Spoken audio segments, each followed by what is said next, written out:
Welcome to another episode of Hobby Nonsense. You caught me off guard there, sports boy. Well, you know what? When you I gotta come keep in, my head on a swivel. this is a big episode for us. This is the new episode. This is the first episode with a new office, new studio in general, and the new logo. The new logo, ladies and gentlemen, the rebrand of Hobby Nonsense. So we don't. The less suable Hobby Nonsense logo has been debuted, and so Disney doesn't take all of our shillings. there's a little guy. We have a little guy now. We have our own little guy, little mascot. We're still trying to figure out the name for him because when you see it, because I recognize that a lot of you are going to be listening to this. I'm going to try and That's have why this. You need to go over to the YouTube and watch us because we're really handsome. I mean, really handsome. You can also check out what the studio looks like. In fact, and ladies, we're married. Take it easy, ladies. Take it easy. But what you'll end up seeing is the main color theme is yellow. It's like a gold, actually, gold and black in homage to Ray and I's, I guess, meeting time. The time where we met was middle school. Yeah. And then when we went to high school together, all throughout we were the Commandos. We were the Hawkins Commandos, and we were the Hendersonville High School Commandos, and it was black and gold. Black and gold were school colors. It's a theme for where we're from. Yeah, exactly. And that's it pops on camera as well. So, that's what we're going with. It looks fantastic. So this gold, this black, this yellow, it's going to be our colors. This is what it is, gold mainly. And so I'm excited for the new rebrand. We got a lot of new merch ideas in the hopper. And yeah. Well, and thanks to Ray, because he's been on top of this. You guys should see the PowerPoint that he had for me after he got back from vacation with our branding and our mission statement and goals. And it was just man, I'll tell you, it gets you pumped because he was so in. I'm pumped, man. And I will say, even though it's not displayed anywhere at this moment, collect what you like. Or is it collect what you love?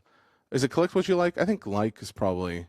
I said like. Because you don't have to love something. Did I say like or is it love? I'm going to say collect what you like. Collect what you like. I think it's collect what you like. So that's the mission statement, the right? The mission statement, the motto.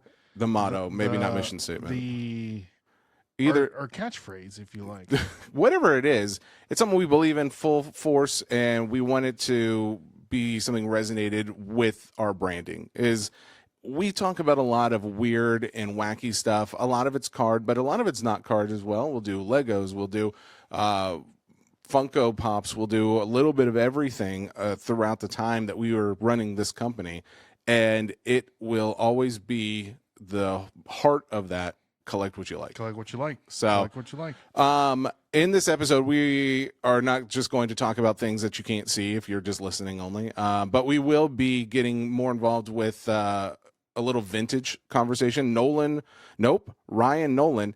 And it's not fair that Ryan's parents named him Ryan Nolan when they knew good and well that there was a Nolan Ryan out there. But Ryan Nolan, who I'm sure a lot of you are already familiar, he's been on this podcast before. He is genius, absolute genius when it comes to vintage non-sport cards. And with the rise in Disney, we're seeing a rise in Marvel, a lot of just non-sport in general, modern stuff. But what we're also starting to see is some vintage getting some more attention. Disney vintage, but also he's going to talk about maybe a few of the areas that we may not know about already that's seen some increase in popularity. But he's also going to talk about what he saw at the National as well, because that's where you're going to see a lot of vintage non-sport in person. At the National? Yeah. So we'll be talking about that. We've got some records that have been set as far as card sales go, which just, again, kind of goes to show the time period that we are in this hobby right now. And just a lot of just nonsense to go along with all of this. A lot of nonsense. We got some breaks. In fact, let me just throw that out there first. In the next 24 hours, our friend Ray is going to be breaking WWE Decades on Fanatics Live on the Hobby Nonsense channel. That was in a UK exclusive product that we are very fortunate to get from our buddies in the Third Down. They brought it over to the National. Ray's going to be breaking on Fanatics Live tomorrow night, Tuesday night. Unfortunately, you guys will not have heard that at this point. It could be a possibility that we didn't sell enough spots, so Yeah, If you see that's it true. listed on Fanatics Live, come over, say hi, even let's hang out.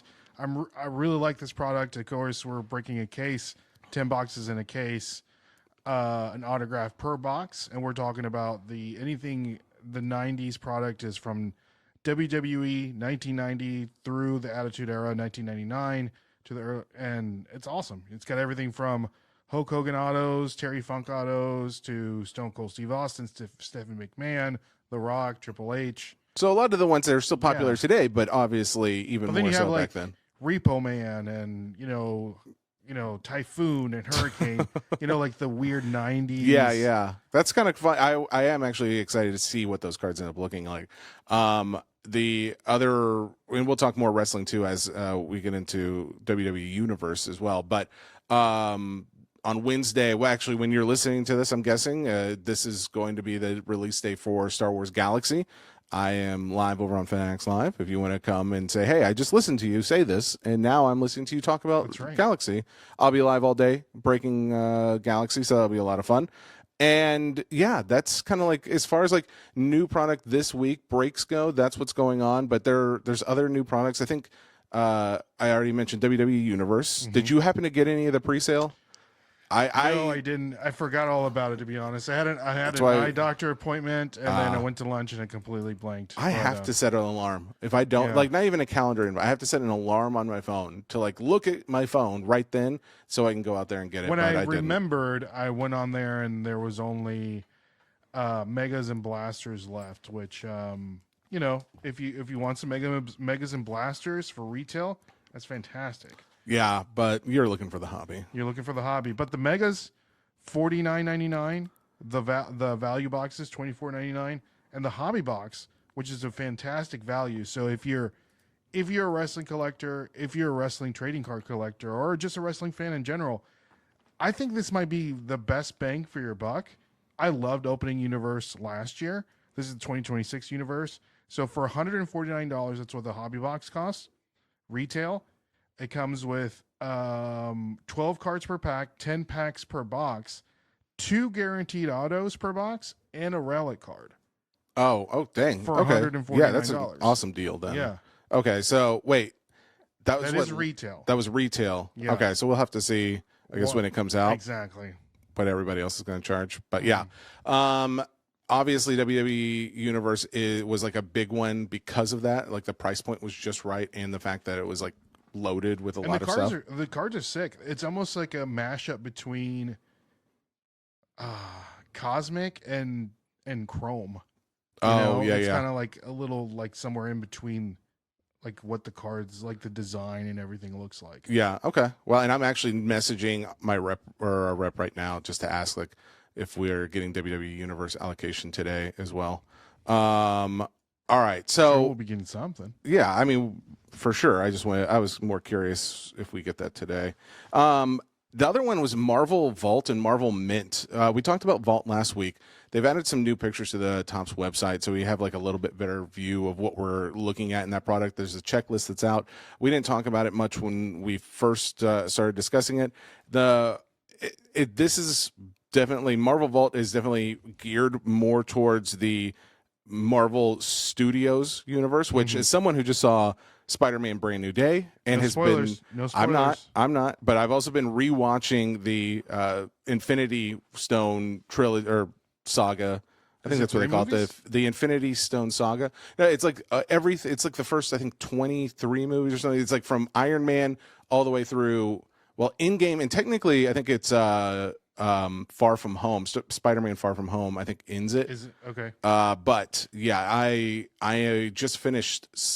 What is it? I want to say Step Brothers. That's not a thing. That's not in the. It could be in some alternate Marvel reality. Civil War. I don't know why Civil War and Step Brothers were like two things in my head that were somehow connected. It didn't make a lot of sense. Civil War. That's when Spider-Man. So first that was appearance of the new exactly. Spider-Man, yeah. Well, and my daughter, who's getting into Marvel now, like in the last month or so, she's like, I want to see all of these because I want to go see the new Spider-Man movie. And I'm like, well, listen, honey. Before you see Spider-Man, you have to years worth. Like you have to watch all of these other ones. And so she today, like we've been binging a lot. Did and I was she like, see the new Spider-Man? No, I saw it by my You well went with a solo buddy. dolo? I went with a buddy. She's gonna go with my cousin, I think, on tomorrow, from the time of recording. So Is she in the caught up? past, for you listeners, Is she caught up? well, that's the thing. As of today, she was supposed to watch Infinity War and then In game? Endgame, and she's supposed to watch Far From Home and then No Way Home tomorrow before. And I'm like, you have 4 huge Marvel movies to watch, honey. I don't know if this is like, You're not gonna make maybe you just don't go see it with them. Maybe you just wait. I'll go see it again. It was really good. I liked it. So, but she's But definitely that's not not going to wait. including any of the shows. Well, oh yeah, no shows. You And know? I'm having her skip. I was like, you know what? You can skip Doctor Strange. You can skip a few of these other ones just so you can be caught up enough for this Spider-Man movie. But I don't even like that because like Dude, she's still missing listen, stuff. That so. era and time, the 12 o'clock midnight showing for the brand new Marvel movie, Yeah. you just had to be there. Well, and You here's just had to be there. we're talking about this like the Marvel movies because not only do you have Marvel Vault, but just Marvel in general is really seeing some attention as well. Like they're the Getting Nerdy with It Instagram page that we've referenced a few times recently. They were showing like a few. I'm not going to go through every one of the hits or one of the record sales that they We need to showed. just have them on the show every week it's just to talk about the record. It's the Mamba Breaks guys. The guys they break over on TikTok a lot of non-sports stuff, and so they've been doing. They run that channel, I believe, exclusively. I don't think there's anybody else running it, but going through there and seeing what the sales are doing, I'm like, I think we are really at a. I don't want to say if tipping point is the right word, but we have seen Disney do what it's done, right? Like 23, 24. I am also going to go out on a limb and say 25 is next. Along with like Lorcana. Lorcana is like a different beast because we're talking TCG. Yeah, but if we're talking just in the card universe, the trading card universe, not the TCG universe, which is funny because TCG is trading card game. If we're talking the non-gaming universe, yes. I think 24 Marvel, both Chrome and Sapphire, is the play right now. And I've tried. Not the comic were because Marvel Studios didn't come out till 25. Gotcha. So yeah, but 24 Marvel. If you have some already, you've probably already started to notice like, oh, single sales are going up. Well, boxes are going up as well. And I went out this weekend trying to find some. Like I tried to find a case of Marvel Chrome and a case of Marvel Studio because they were not crazy unaffordable. Like, I mean, when we're talking 23 Disney, those cases are now, they're I mean, I would guess they are into the 6 figures because the last time it was selling at I think 78,000, what I think is what we talked about just about a few weeks ago.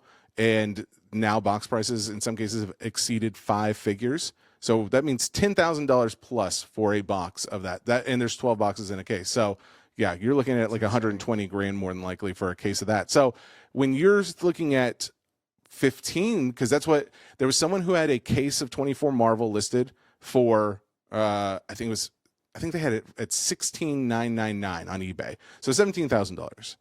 I went out and I started messaging with them because I'd seen it there for a few weeks. And I was just like, this hasn't popped off yet. Maybe I can get it a little cheaper. And I was talking with them. I have never been more upset with myself. The eBay has a feature where you can, if you have a resale license, you can buy things without the tax charge. And that's why I was like, hey, I mean, I know what this sounds like. Just so you know, like I do a couple podcasts. This is my name. If you would be interested in selling this like in another platform or using a middleman, I recognize it's like a little sketchy, but I'm trying not to do the tax thing. And I didn't realize at the time though that I could go out there and just insert a form so I don't have to do that. I do now, but unfortunately in the time where he's like, yeah, I would take 15 for it. Because I got him to say 15 was okay. He's like, but I don't want to take it off the platform. And I'm like messaging him back, but it was on a day we were recording the podcast. And so it was like a few hours later. And I was like, all right, so what tell me what to do and we'll get this done. He's like, I just sold it.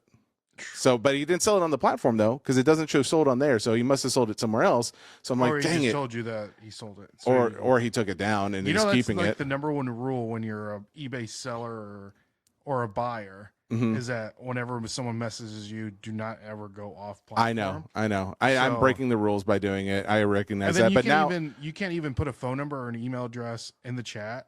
And so some people do is they'll put it on their notes, take a picture of the notes, and then upload the photo. there we Yeah. go. Now we're getting. Now we're skirting all the You rules. didn't hear from me. Well, so I missed that opportunity, and then I went out on DealerNet, and I was like, you know what? I'll just go look on there, see if anybody's selling any. Nobody was selling any Chrome, but there was somebody who had a case of Sapphire listed, and it was on there for $15,000. And I was like, DealerNet is not like where it's typically not like where it's like, oh, I just left it up there and I forgot about it, and people have been making offers to me. You know, if you don't accept an offer, your score goes down. It's affecting you. So it's like, wow. you don't Okay. want to So do you, that. Like, always have to be Yeah. continuously selling. If you have it up, it needs to be an active sale. It can't just be like, oh, I put this up there years ago and I forgot all about it or something like put it at that. like a crazy price. If it sells, it sells. This Yeah. is like the Yeah, I mean, you can do it, but it's like if you get an offer, you have to respond. So I was just like, well, this guy's going to respond in one way or another. And at first I put in an offer. I was like, because he had it at 15. I was like, well, hey, I don't know, like it's not popping off yet. Maybe I can get it for less. So I put in 14, and then I was like, you know what? No. I ended up talking to Justin Underwood over at Spidey Hits, and he is such a genius when it comes to Marvel. He has like the highest graded PSA Spider-Man comic book that's been making the rounds. PSA just made that little video on Instagram. Yeah, exactly. Yeah, so it's like a PSA 7. Is it issue 1? I'm not. First variant of Spider-Man. Yeah, Yeah, so Amazing Spider-Man. that was Justin, and he's been on this pod. I think he's come on the pod before. If not, we need to have agree. him on the pod. I 100% agree. But we talked for like 30 minutes that night, and I was just like, by the time I was done, I was like, no, I'm not. I'm like rescinding my offer. I'm just going to buy it outright. I hit buy. And what you have to do though at that point is you have to wait for them to accept it, which I'm just like, you know what? If I put an offer out there to sell it and there's no caveats and I hit buy, it should be buy. So DealerNet, if you're listening, you guys got to fix that. Yeah. Because what happened is he had to accept, and you know what I got? I got a decline, and then he took it down. So didn't care for that at all.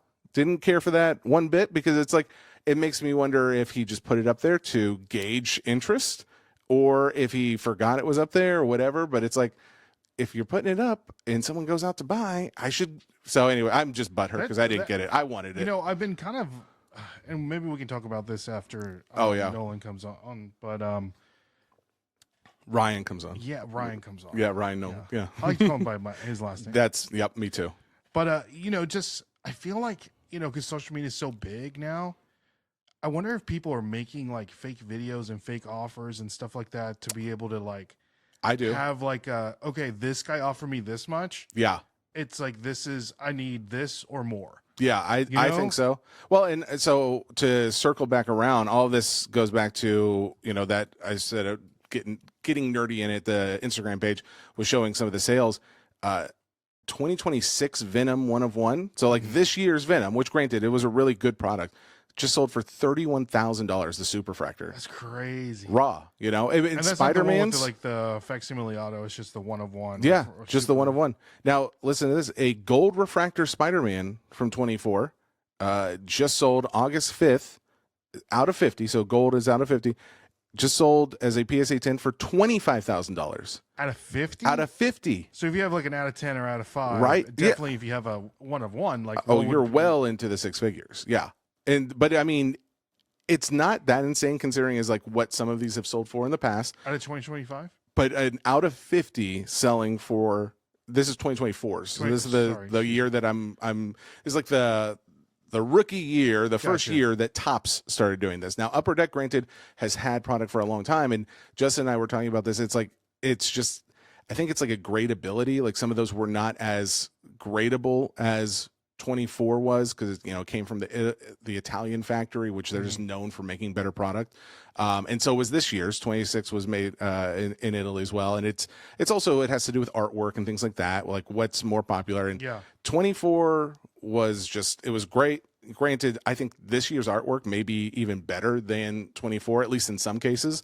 Definitely better in the case of Wolverine. But yeah, we are seeing something very similar happening in the Marvel space as we are in the Disney space. I'm not going to say it's going to pop off as high and as big as Disney has, but something's happening, and there's similar things going on in Star Wars as well. Now that's a different thing, and we don't have time because Ryan is in the waiting room. So let's continue more of that conversation later. Let's go ahead and bring on Ryan Nolan, our non-sport vintage expert. Ryan Nolan has joined us from Florida, right? You're still a Florida native. Look at I'm him. in Florida. Okay. He's got that Floridian glow to him. He does. Well, have you been running any ultra marathons since we've talked to you?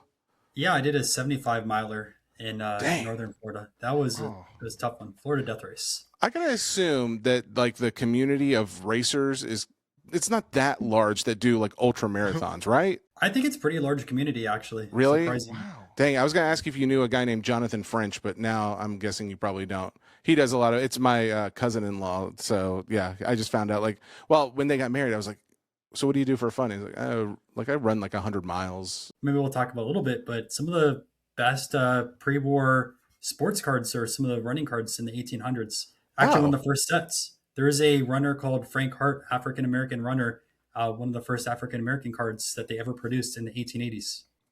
That is really cool. I mean, it makes sense. Like you think like there's probably like a Jesse Owens card out there or something like that. There but is like lots, yeah. Jesse Owens has a few cards from 35, which can be a little bit tough, and then he has a bunch in 36. Well, and so we're already getting into it. This is kind of the point of like having Ryan on here because Ryan is legit a encyclopedia of knowledge when it comes to non-sport. He's like a savant. it is like it's very impressive. And you went to the national. You saw a lot of non-sport stuff. Well, and I want to give you at the end of this. I want you to plug like where people can come and find you to watch your videos, to listen to you discuss this more in depth. But today, I told you specifically, I would love to talk about some of the Disney and Marvel vintage because I've seen that specifically jumping, and I know like already the Disney market's insane. And then maybe we can talk a little bit about national stuff and anything else you see that's going up or people are having a renewed interest in. So starting with Disney and or Marvel, wherever you'd like to start there, what have you been seeing in those markets? I will say I wish I bought some of these cards because that's not what I collect, and I'd see these comps on it, and I'm like, yeah. Man. What years are we talking here too? Because we're not talking about like anything from the last decade. You're talking about like stuff that has had increases in comps. Stuff. Like Disney stuff, we're going to talk about some of the 1930s sets, and Marvel we'll talk about some of the 1960s. And man, when I see some of these comps, I'm shaking my head. I'm like, although I don't personally collect it, I should have grabbed a few copies. Right. I knew better back then. And you know what the sad part is? I sold, I want to say 7 or 8 1931 Will's Disney cards last year.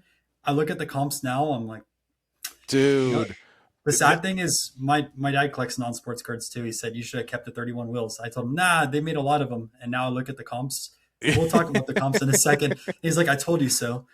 Yeah, I will take that one. I was wrong. Well, and here's the thing. Who knew? Because like you would have thought, I know for me, I would have thought for a long time that this should already be a thing. Like if it was going to be a thing, it would be a thing. People would be, and it's not that it wasn't, because there was value and people were collecting them, but they hadn't jumped in value. And there have been how many decades between the time that they came out and now?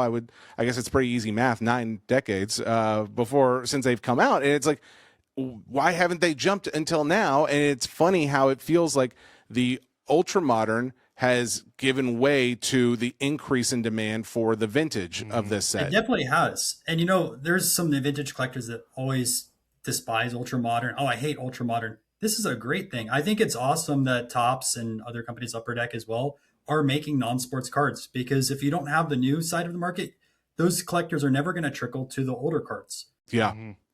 Well, and I feel like too, like we are seeing the non-sport just genre or side of this hobby increase so much that I think you'd be hard pressed to find a IP or a collectible card in this space that's not seeing some kind of increase. Now, granted, I don't know about like really old historical non-sports stuff. If that is, man, we'll talk about those. That has been one of the biggest growth levers. Really? In non-sports. We'll Okay. talk about Lincoln stuff. Lincoln market has absolutely exploded. I think out of all the markets, the one that I'm kind of surprised hasn't really grown is a lot of the music cards. Oh, So really? it's interesting because you have like at the national or other card shows, you have dealers that will play classic rock music. They'll play Led Zeppelin at their booth. They'll play Black Sabbath. But those cards, obviously minus like Sabbath last year with Ozzy passing, they really haven't grown as much as the other non-sports segments, especially with music having a lot of really obscure and rare cards. You just haven't seen that as much of a growth. Um, Maybe it'll change in the future. No, and I will personally say I have a ton of music cards. That's one of the big segments. I'm not trying to push this to make those comps up. Yeah, I'm yeah. just saying from the data perspective, music has not grown. Historical figures have grown. Marvel has grown. Disney has grown. But it feels like that's the other market that hasn't taken off. Well, and I've got a few myself. I would love to see the music genre of non-sport collecting go up, but yeah, that's one of those two where I'm trying to keep up with the Disney and Marvel and everything else right now. It's like I'm kind of okay with it not at this moment because it's like gives me time to focus on one thing. And I also feel like it's like there's only so many non-sport collectors, even though I think it's definitely growing. I think we're seeing a lot of even sport card guys coming over and just brand new card collectors in general coming over. Disney has like the pin collectors and there's like the Lorcana guys and they're coming over too. So we do have a lot of new people entering this space to some degree, but yeah, I think there's only so much out there right now where it's like, okay, I don't know if everything can just pop off because it's like, yeah, it's like, cause there's gotta be like some people having expertise in some of this. And it honestly, it'd make me a little nervous if everything just popped off at one time. But that said, going back to Disney, the 1930s, I bought a 1935 gum ink Mickey Mouse card, in the last week. Is that a good thing or did I make a mistake? So it matters which card number. Ooh. So I didn't get the type 1. I got type 2, and it's card 28. It does have Mickey featured on it. And funny enough, we're talking about music. He is playing a saxophone on there. But I was talking to my buddy Funkle, who's a big Disney guy in general, and he's been buying some vintage stuff. And he was talking about apparently it's like type 1 of these cards is the more desirable ones. Is this correct? Yes. So I was actually going to see if I actually bought a few in a bargain bin at the National, funny enough. Oh, did you really? Like, yeah, they're in one of my stacks over here. I have like 10 National stacks, so apologies. But do you know the differences between type 1 and type 2? So what I was told was on type 1, they've got like little, is it jokes or riddles or questions or something like that? So take a look. This is one of these cards. I don't know how well this is going to appear. But essentially, they have a question here at the bottom. So this one says, here's the answer to question on card number 93. So, and you can see on the back, it has the solution. So what ended up happening with type 1 and type 2, type 1 has its own answer on the back. Yes. Type 2 has an answer to a different card. We know that type 1s were the first ones produced because it didn't really incentivize people to purchase more cards. And then they thought about it like, well, if we put the answer on another card, that means another pack that is going to sell. Which makes sense. So because of that, the type 1s are a little bit rare. I don't know the pops on top of my head. I'm just going to be fully transparent. I don't know what the pop of type 1 versus type 2 is. Mm-hmm. But there's a lot of sections of the set that have really exploded. Are you familiar with the high numbers in the set and also the different distinction in Burdick's catalog? No, I have now effectively given you all of the information I have about the 1935 Mickey cards. So let me take a few steps back because I'm sure someone's like, what the heck is Burdick? It's like, what's going on? So Jefferson Burdick, he's the guy that cataloged all these sets. So if you look at why a set is called a T206, that is Jefferson Burdick's work. He would catalog all the baseball sets. He would catalog as many non-sports sets as possible. Obviously, Burdick couldn't document everything because he just didn't get access to all the different cards, but he did a fantastic job. Now, when it came to this Disney set, for whatever reason, he had two different designations. He had an R89 for the first half of the set, and then he had R90 for the second half. And the R90s are kind of like the high numbers in the set. They are really, really tough to find. Like you're talking about like, again, this is just estimating on top of my head, not factual data, probably at least 5 to 10 times tougher than some of the earlier cards over there. But what made that part of the set more interesting is it had other outside characters. So we'll talk about some of the individuals that were on there, but there was like a comedic duo called Laurel and Hardy. Mhm. Oh Are you yeah, familiar with those? yeah, absolutely. They're also in the 1931 Will set, which, funny enough, the pair, Laurel and Hardy, at one point was more expensive than Walt Disney in that card set. What, really? Oh wow. Yeah, Okay. because they were a famous comedic duo. A lot of people wanted those. And even going over to the UK, like I've gone to the UK for card shows and talked to a lot of vintage collectors, some of them still price Laurel and Hardy the same. Well, not now because of the comps, but years ago they would price it the same as Walt Disney. But regardless, those top numbers are very, very tough to get. If you're looking at the set in general, the cards that typically do the best is card number one. I believe it's Let's Do a Hoopy on there. And then there's the one where Walt is drawing Mickey Mouse on that sketchboard. That one also does extremely well. I don't know if you want to pull up a photo or something like that. I do not own that card, but those have, I will say during the National itself, those cards doubled in comps just based off of people knowing that they existed. That was the 1931. Is that what you're referring to, No, or the 1935? 1935. It was okay. If you want to look that up So right is now. card number one, and then what was the other card number? I think it's in the 20s. It's Walt Disney drawing Mickey Mouse. Okay, let me just look. So Walt Disney. I am curious because I'd love to, at least for Ray and I, to be able to see something of this. Oh, I see it now. Oh my goodness, there's one. All right, so there's one for sale as a SGC one, and they're asking $3,500 for it. There you go, Ray. You see this thing? Like, Wow. $3,500 for an SGC That's not too one bad. of that card. I mean, I don't know if it's that's a lot of money considering it's like I bought it was a SGC 4. Again, it was a Type 2 and it's not this card, and it was like card 89 or something. I think I paid $250 for it. Okay. So yeah, There's a huge jump for those two because people want card one in the set. Like we see with other non-sports sets, people want to get card 21 because he's drawing Mickey Mouse. And then the high numbers, those are the ones that people really, really want. Look up the Laurel and Hardy one, 1935 gum, Laurel and Hardy. All right. Oh, by the way, there is a raw one for 3,000 out there. What do you think? Like, are those numbers? I mean, I know you probably don't even know, but are those numbers realistic? Like 3,000, 3,500? I used to say probably not, but with how much these have gone up over the last 2 months, Yeah, maybe. yeah. I mean, the thing with it as well, if someone watches this in like 3 months or 6 months or a year, they might laugh at this like, oh, that's way more expensive now. There's no way to predict what a comp is in a year from now with non-sports. That's fair. I'm trying to find, I see some 1935 Laurel and Hardy cards. I'm trying to find, and so this also brings me to another question.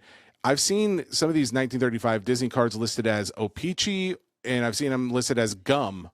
They made an O-Pee-Chee set out of Canada, and they also had, I want to say, a Spanish version, which was kind of a knockoff as well. One other weird quirk about this set, someone posted this recently. They think it could be a 1933 release instead of a 35 because they found like an album promoting it in 1933. So although the companies and maybe Burdick announced this as a 1935 set, there is a slight possibility these are from 1933. I say slight. I haven't looked at the evidence. I obviously am not the person that makes that final determination on what the hobby believes, but Sure. it is possible that these are a 33 and not a 35 set. Okay. Yeah, I'll keep looking for it. I haven't found one. I was looking on eBay for one. Just You won't find the high numbers on eBay. They're that tough. It's a R90 designation. You're going to have to just Google search that. Okay. They had one, I believe, with Frankenstein as well and some of the other actors of the era. It's actually really, really cool. So obviously these cards are increasing. You said that the card one, and then we've determined that it was card 21. Those two are the ones that are most popular. Type 1 cards are also more popular than not. And this is something that you found at the National. I know Funkel found some at the National as well. Is this something that had much collector base before this Disney bump? Okay. Even the high number stuff, so like that Laurel and Hardy, and I just use that as a reference because we'll talk about it in 31. But even that card alone years ago was a $500 to $1,000 card plus, depending on the grade. Oh, by the way, I believe I have found it. It's like Laurel and Hardy like holding Mickey in their hand or something. Mickey, you're certainly handy for a laugh. Walt Disney has at least 2 confirmed cards in the 1910s, which sounds bizarre, but hear this. In the non-sports space, there's people that collect postcards. And back in the early 1910s and 1920s and stuff like that, if you were in military or other types of things, baseball teams, they would take real photo postcards and they would mail them through the mail. Well, Walt Disney has 2 confirmed real photo postcards while he was serving in the Red Cross. Now, one sold back in 2020 for, I believe, $40,000. And what's really amazing about it is the whole back of the postcard was a letter written by Walt and signed Walt Disney at the bottom. Oh, wow. That's insane. Okay. This was a set either released in 1929 or the early 30s. Grading companies actually differ on their opinion on what year this was released. Either way, most likely before the Wills. And I'll tell you about the cool story behind this. But take a look. 1929 is the year PSA slabs this. Oh, wow. Okay. Yeah, that's definitely Mickey Mouse. 1929 is the year? 1929. These were released out of Barcelona. I'm going to butcher the pronunciation, so get mad at me all you want. Juncosa chocolate. So this was out over there. And it was a story about Mickey Mouse entering a like Halloween haunted house. There's multiple cards in the set. And what I've heard from a dealer that has it, he got an offer of over $30,000 for card 1 in a 6.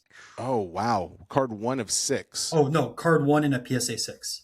Oh, card 1 in a PSA 6. Okay. Well, I mean, looking at some of the ones from 1935, it's been hard to find anything like the SGC 4 that I found seemed to be one of the highest grades I could find. Most of these are 1s You're gonna find or them 2s. in bad shape, yeah. So to hear of one from 29 and it's a 6, that's actually, I mean, It's pretty nice. I wonder if it would sell for even more now. It could. I mean, the thing is, not a lot of people know about that set as of yet. I mean, I think a lot of people are finally learning about the Will set, which, it kind of hurts it being an overseas issue. It really shouldn't, but there are some collectors that only want American cards. And I think also that is one of the benefits of that 33 or 35 gum ink set. That is a US issue versus the Wills is out of the UK. And then that issue over there is out of Spain. Okay. So obviously but there's still a market now for the Wills card. Cause I mean, Correct. Wills. Yeah, that card, in my personal opinion, is like the 33 Gaudy Babe Ruth of non-sports, where everyone wants that card. Well, and I'm looking to last night. It looks like on eBay there was a PSA 4 of the 1931 Walt Disney sold for $3,000. It makes me sick that I sold all mine for like $400 last year, and I sold a bunch of them. I wonder if this is right. I'm pulling this into I'm telling Card you, that Ladder market too. has gone up a lot. So I can tell you from a private sale that a dealer told me that he sold 2 PSA 8s over the last month. One sold for $10,000. One sold for $19,000. There's a PSA 9 right now. I want to say at Heritage or REA, one of the auction houses. Mm-hmm. I wouldn't be surprised if it gets close to 100,000. So to put this in perspective, people, back because we've sold one of these. I think, in fact, I wonder if it's on Card Ladder. Oh, it is. Well, Funkle sold one on his channel. This was on May 18th. It was a PSA 4 sold for $850. And that card that sold yesterday, actually, it looks like it was a buy or a best offer. It was not 3,000, but it was still 2,500 for a PSA 4. I know, right? So, and this is what, August 9th is when that sold. On August or July 20th, a PSA 7.5 sold for 4,800. I would like that market has jumped if a 7.5 sold for 4,800, but now we're seeing a PSA 4 sell for 25. There's no way that 7.5 is at least 5 figures, I would guess at this point. Wow. Okay. So but you said there's a lot of that printed. So a lot of it being like probably between 500 and 1,000 or 1,500. Okay. I know a lot. Wow. I used to know a decent amount of those that were raw still in the UK. I don't know if they ended up getting bought out or whatnot, but there's a lot of UK collectors had a bunch of 1931 Will sets. So it was like a more of a mass produced set rather than some of the rare issues. Like that 1929 set, much tougher issue. That 1935 set, much tougher issue. Well, now I'm going to be looking out for this card as well. All right, so we talked a little bit about Disney. What about the Marvel market? Because I know we just saw that record 1966 Donruss Marvel Spider-Man sell for, it was a PSA 8 sell for 25,000, and I think the last sale was like 6,600. Did you see that there's a 9 at auction right now? It's like at 75,000 or something like that. Shut For up. 3 Is it days. really? Yeah, I saw someone post it today. Let me get the exact figure. So, Holy. dude, I can't believe it. The Have I you saw had the any 8 of sell these for cards? 25,000. I'm like, what is going on with this market? And then someone forwarded me the 9 that's still at auction. Yeah, because I mean, I have like, and I don't know if this is affecting any of the other cards in there other than like the first appearance ones. Oh yeah, it is And this was 72,600. posted by Comics Savvy. The 1966 Donruss is one of the ones that obviously Gary Vee's been talking about as well. We've been seeing more people leaning into some of these rookie superheroes, rookie fictional character cards. Are these any that you ever had yourself? I mean, if you look back like 6, 7 years ago, you could buy these cards for like 30, $40 because most people did not collect these cards. They're like, they're commons, whatever else the case is, they neglected them. And really over the last 3 years, it's not even just been like the last 6 months, they've picked up because I do an eBay sale series for non-sports and they would occasionally trickle in there. And then I took like 2 or 3 months off and I made the videos again. Like this comp has to be off. And I looked it up and some of those Spider-Mans were selling for that much. I could not believe how much they've jumped this year. Wow. Yeah, I'm very curious if this is like something that is a flash in the pan or if we're really seeing finally the From what attention I've being heard, paid. there is a ton in grading right now because everyone and their brother that has one sees these sales and they're sending Makes them out. sense. Granted, I don't know how many are going to populate as a 9 or an 8, but I do think the lower end of that market, maybe 1 through 3, because a lot of these are like in pretty poor shape, will get Mhm. impacted. Again, this is all just my idea of non-sports. It's hard to judge this market when you have some cards that like triple in price in a year. Yeah, I right. just if you watch this in 3 or 6 months from now, I could be completely off.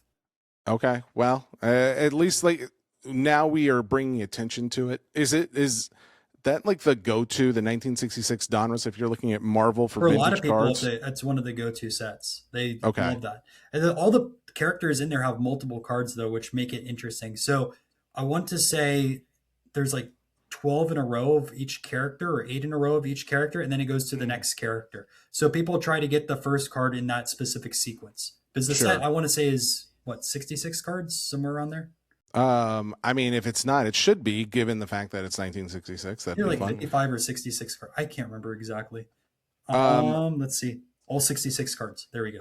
let's do this because we still have more of this show to talk, and we've got to do a lot of updating on the modern market. But before we finish this up, tell me what else is going on in the world of non-sport vintage that we should be aware of, especially like if we're the casual investor and or buyer or collector in vintage non-sport. Tell us like what we should be looking at or caring about at this moment. Historical figures of presidents have also really exploded in value. So this goes back into really Abraham Lincoln and George Washington as like 1, 2. The Abraham Lincoln market has, for a while, Washington and Lincoln were about the same, but Lincoln has now eclipsed Washington. There's a set called Duke Great Americans. It's one of my favorite design sets out there. It's from 1888, and the Lincoln had 3 or 4 sales at the National and post National as well.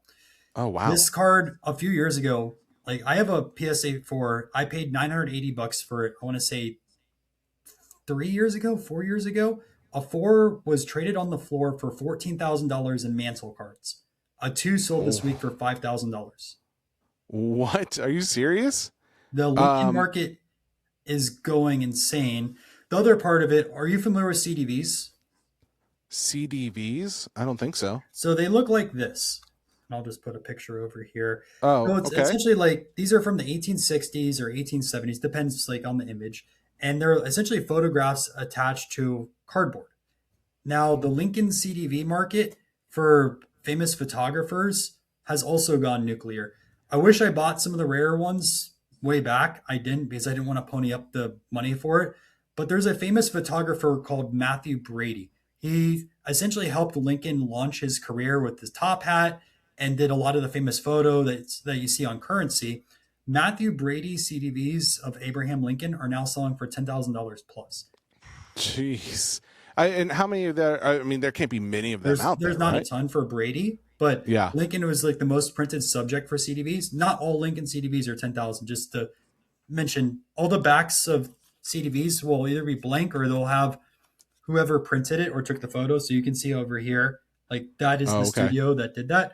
But Matthew Brady is the most famous photographer for Lincoln, and the Matthew Brady market for Lincoln stuff it's really gone through the roof. Even for other generals for the Civil War, Brady stuff has gone up quite a bit, but the Lincoln is just next level there. All right. So, your overall take on the vintage non-sport market, because I was just talking to Ray, like I feel like non-sport cards are seeing a moment right now, and I'm hoping it's not just a moment. I'm hoping it's a realization by the rest of the market of like, oh, these are something that we should also care about. Just because it's not a sports card does not mean it's not collectible and desirable, because a lot of the people that collect sports, they also like the IPs that are these cards are based around, but they just haven't held them in I guess the mindset of, oh, this is going to be an investment or valuable or have anything more than just nostalgic value to me. But now it feels like we are getting to that point, and that's at least for more modern sets. For more vintage, are you noticing anything on your side?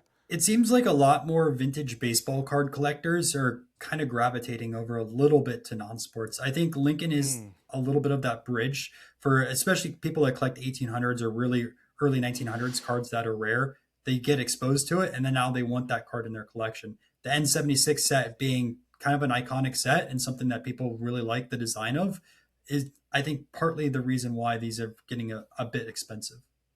So if people want to find them, like where do you go? Because I'm looking on eBay, I'm not seeing a ton of There's not. them listed. So you got to hope that there's an auction that lists it at some specific time point. There's a few dealers that also have them occasionally.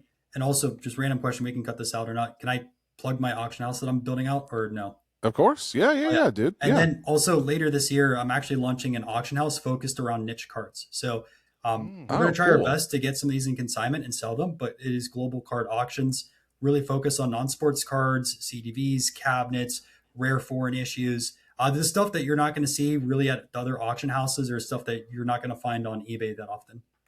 Wow. Okay, that's really exciting, man. That's in that. focusing on non-sport or just everything. Mostly non-sports, but we also do niche sports and things like that. Like we talked about running a little bit earlier. Not a lot of people know about running cards, but we do. So that's going to be something that we would promote, depending obviously on the card that comes in. Very cool. Well, and I think you are going to be the right man for that job, because I mean, it's For like sure. you knowing just about. It's not just like a little bit about a lot. You know, like a lot or a decent lot amount about a lot. lot. Yeah, it's a lot about a lot. I think that's really exciting, and I definitely please keep me posted when that thing gets closer to going live. We'd love to talk it up and check it out ourselves.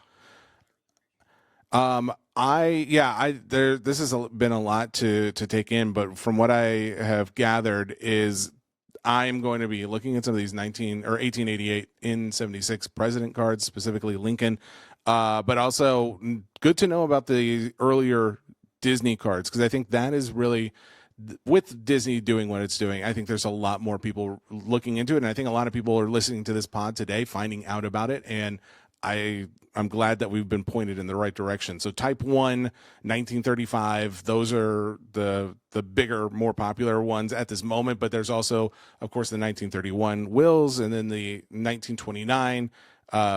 What did we call that? That was just the postcard, right? But there's only like one or two of those. The postcard was from the 1910s. I want to Oh, say 1910s. It was called Juncos. I want to say, hold on, I have the picture right over here. Juncosa. I did want to make one minor clarification on that N76 set. It wasn't just presidents; it was great Americans. So they could be like inventors, like Thomas Edison. So I actually have one over here to take. Oh, a look that's at. I've seen cool. that card. They have Mark Twain in there. Like if you look at the checklist on that set, you're like, I recognize almost every single person over there. You have Francis Scott Key. Oh. Like it is such, and the design on these are beautiful. Have you ever seen like a 1880s Goodwin Champ set? Like these rival that for non-sports. This is one of these, every time we talk, I feel like I'm like needing to go do a lot more research, because it's like there's going to be people that have heard this for the first time, and or they know they've seen a card before, but they just didn't know what set or what card it was. And now the popularity growing, this is definitely the time to start doing your research. So if people want to find out more about this stuff, where do they go to find the content that you've been putting out? Yeah, you guys can check out Breakout Cards on YouTube. And then if you want to check out the auction house, Global Card Auctions, we just launched an Instagram account and our website over there as well. Our first auction isn't set in stone yet, but we're looking at an October launch over there, and really trying to grow the niche cards of the hobby. As I mentioned, non-sports like CDVs, niche sports. It's a lot of fun there.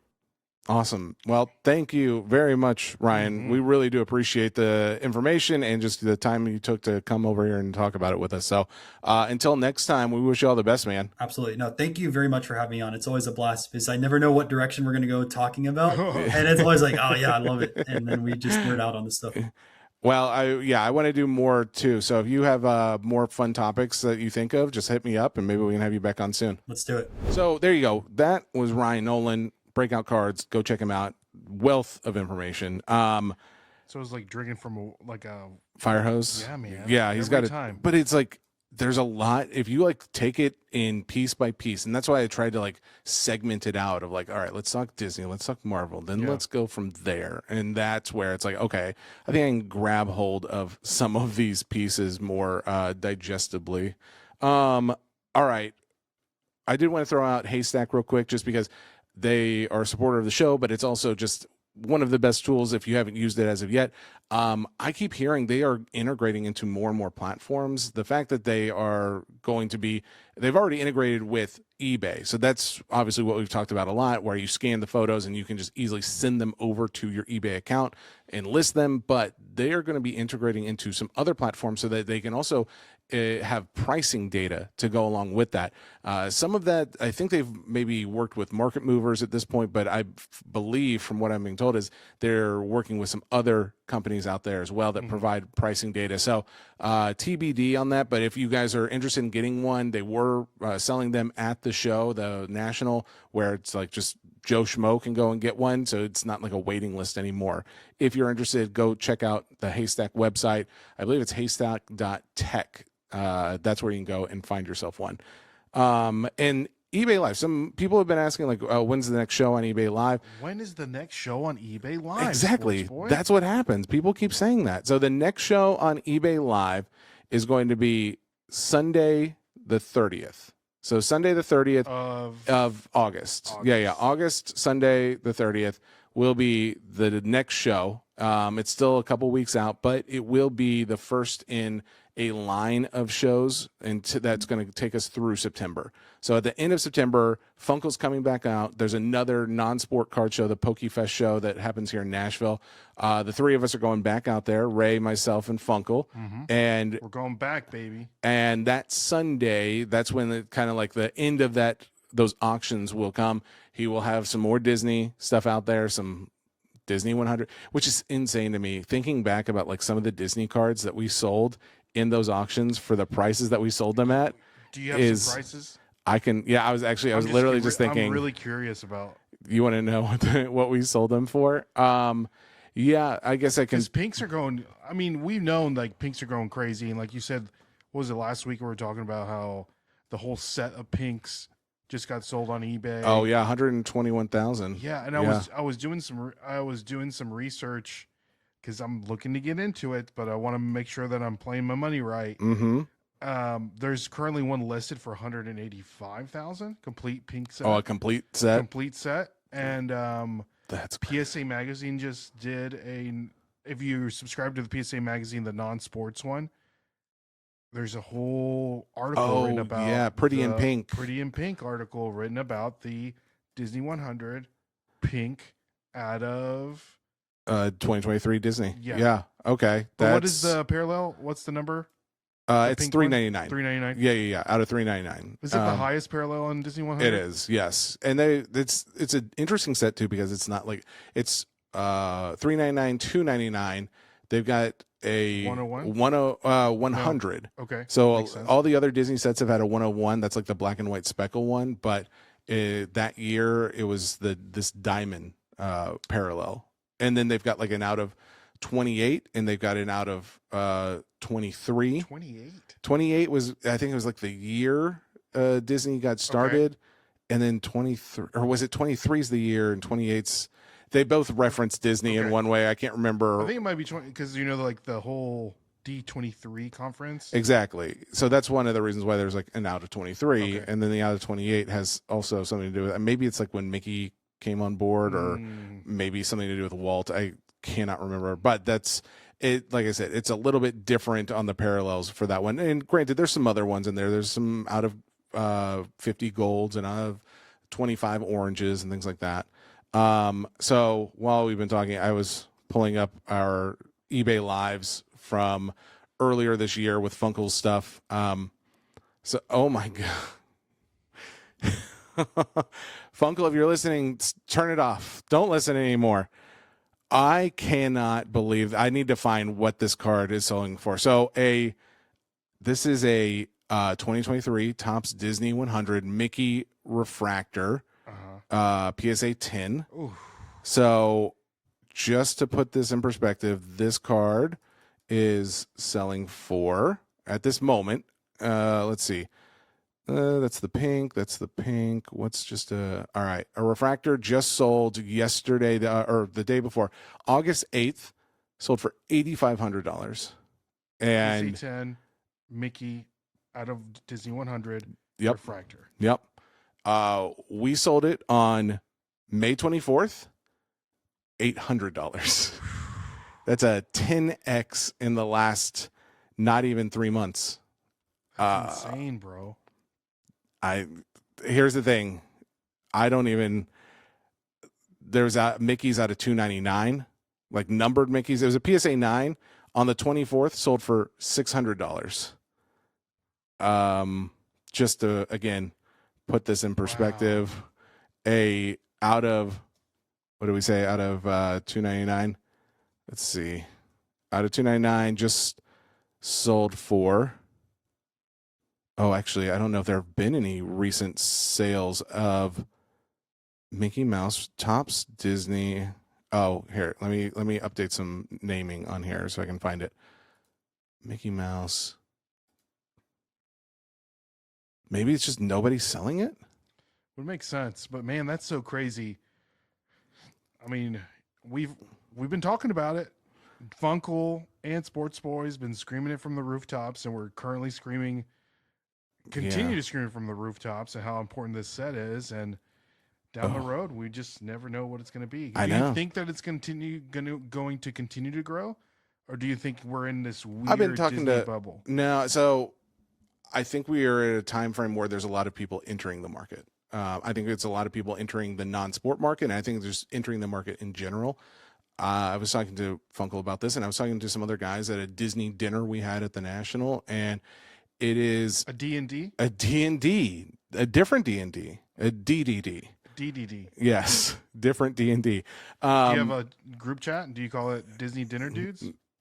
Dang it. Missed opportunity right there, bro. Missed opportunity. You can still change the name of the group chat. I guess, well, we don't have a group chat. We should start one. Obviously, I'm going to now. Yeah.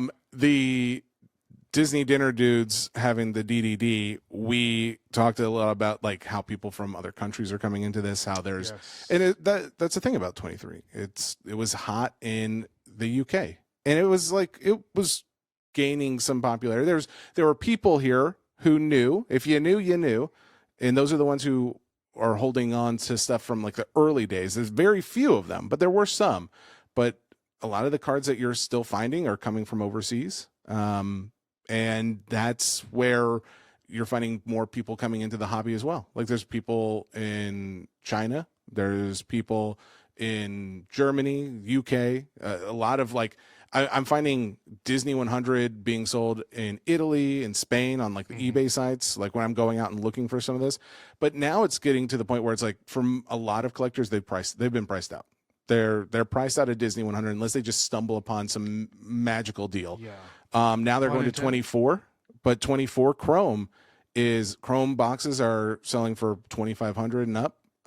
The Sapphire Sapphire 24, because it was the first year of I'm Sapphire. I'm trying to get in. Dude, My favorite characters, and I think now I have to get in while I can. well, I at the show I picked up the out of 10. It was the Lightning McQueen 24 Disney Sapphire PSA 9. It's a 9, but I mean, there's only 10 of them out there, so they're not everyone's going to gem. But I picked one up at the show for a great deal, in my opinion, and I was like, you know what, Funkle, I think I want to sell it. Like the market's hot, let's sell it. And he's like, for Sapphire, give it a little bit more time. Give it a little bit more time, because Did I you think listen to him? I haven't sold it yet. Okay. And it's not to say like, oh, give it some time because it's going to crash. It's like, just give it some time and it's going to grow more. And then hopefully the thought is like, I would personally love to just see it level out for a little bit. Because like to see it continually grow and grow and grow, that's not a great thing. We've talked about that several times, but to see it grow for a little bit longer and then just level out, I would prefer that. And I think there's a real chance of that because of the fact that there's just so little of it out there. And what that then makes me feel is, okay, well, where do people go when they're priced out of 24? Because they're already priced out of 24 Sapphire and 23 Chrome or Disney 100. But you can find a little bit of 24 Chrome still. That one's going up every day, just the same. So when they're priced out of that, where do they go? And I think 25 Chrome is a reasonable response, just because we talked about this a little bit. The printing was not as good. There was a lot more of it, but they do have the first time they were using autographs from the actors, and they do have reflections for the first time. There's a few other, interesting parallels that people liked in that set too. So it's like, there are positives that come with it. And so I think you're going to start seeing 25 increasing more. And there's some that are already seeing increases there. But besides that, I really think the 23 Kakao Disney 100 is being slept on right now. It's one of those, when we were doing eBay Lives and we'd do a Disney 100 card, like when we were listing a Disney 100, people would go for it and it would do well. But when we would do a Kakao card, I was actually kind of surprised at how well it would do then as well. And I think a lot of it turned out to be, this is before the Disney boom that we're in right now. I think people just saw the card. It looked good. It showed Disney 100 on there. It was from 2023. Yeah. And they said to themselves, yeah, why not? I'd like that card because it's my character. It's a graded card and it is fulfilling that nostalgic need that I have. And it's affordable, more affordable than the Disney 100 was at that time.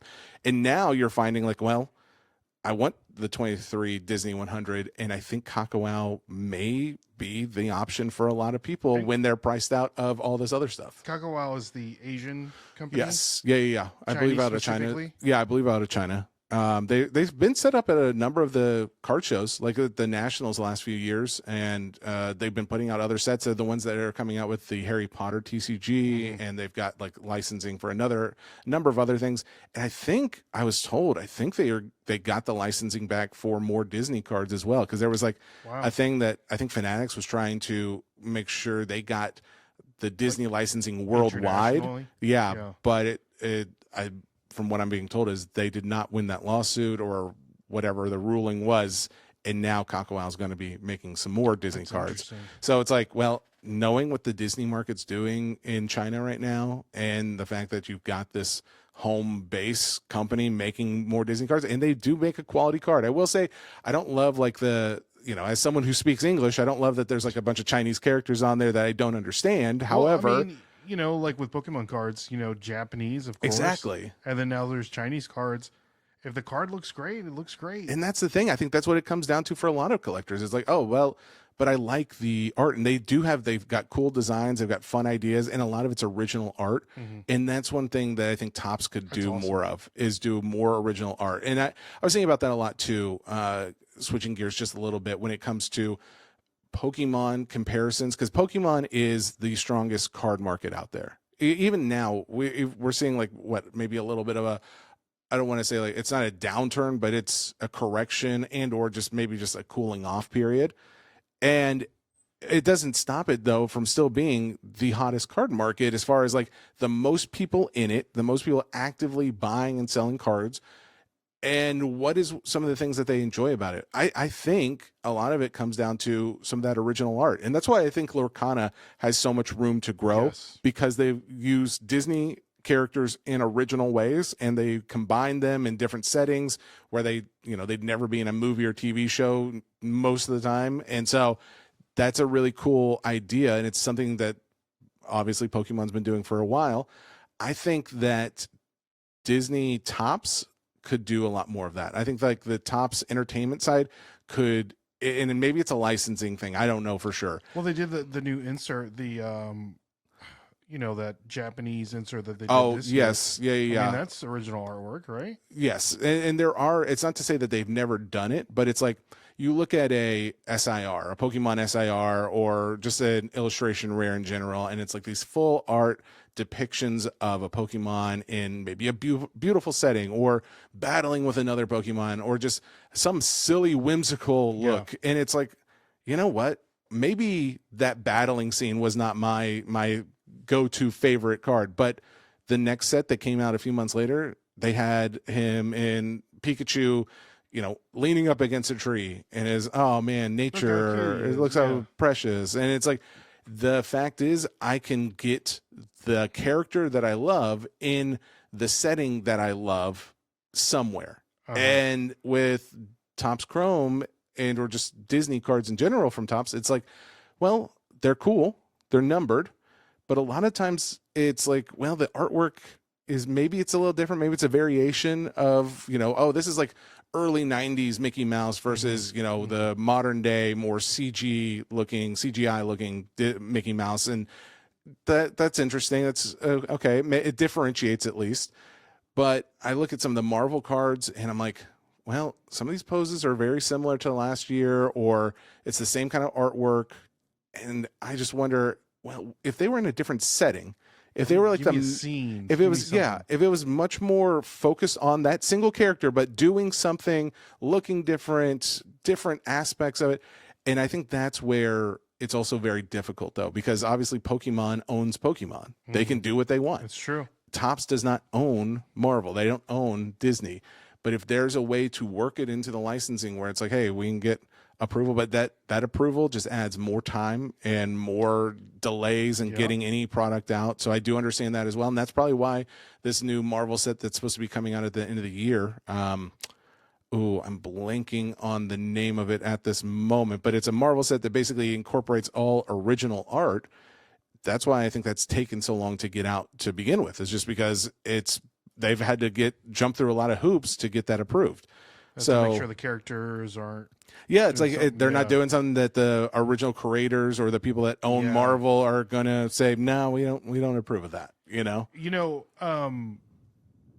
When you were doing your panel with Gary Vee and Logan Paul, Logan Paul ended up doing an interview for his podcast with Gary Vee.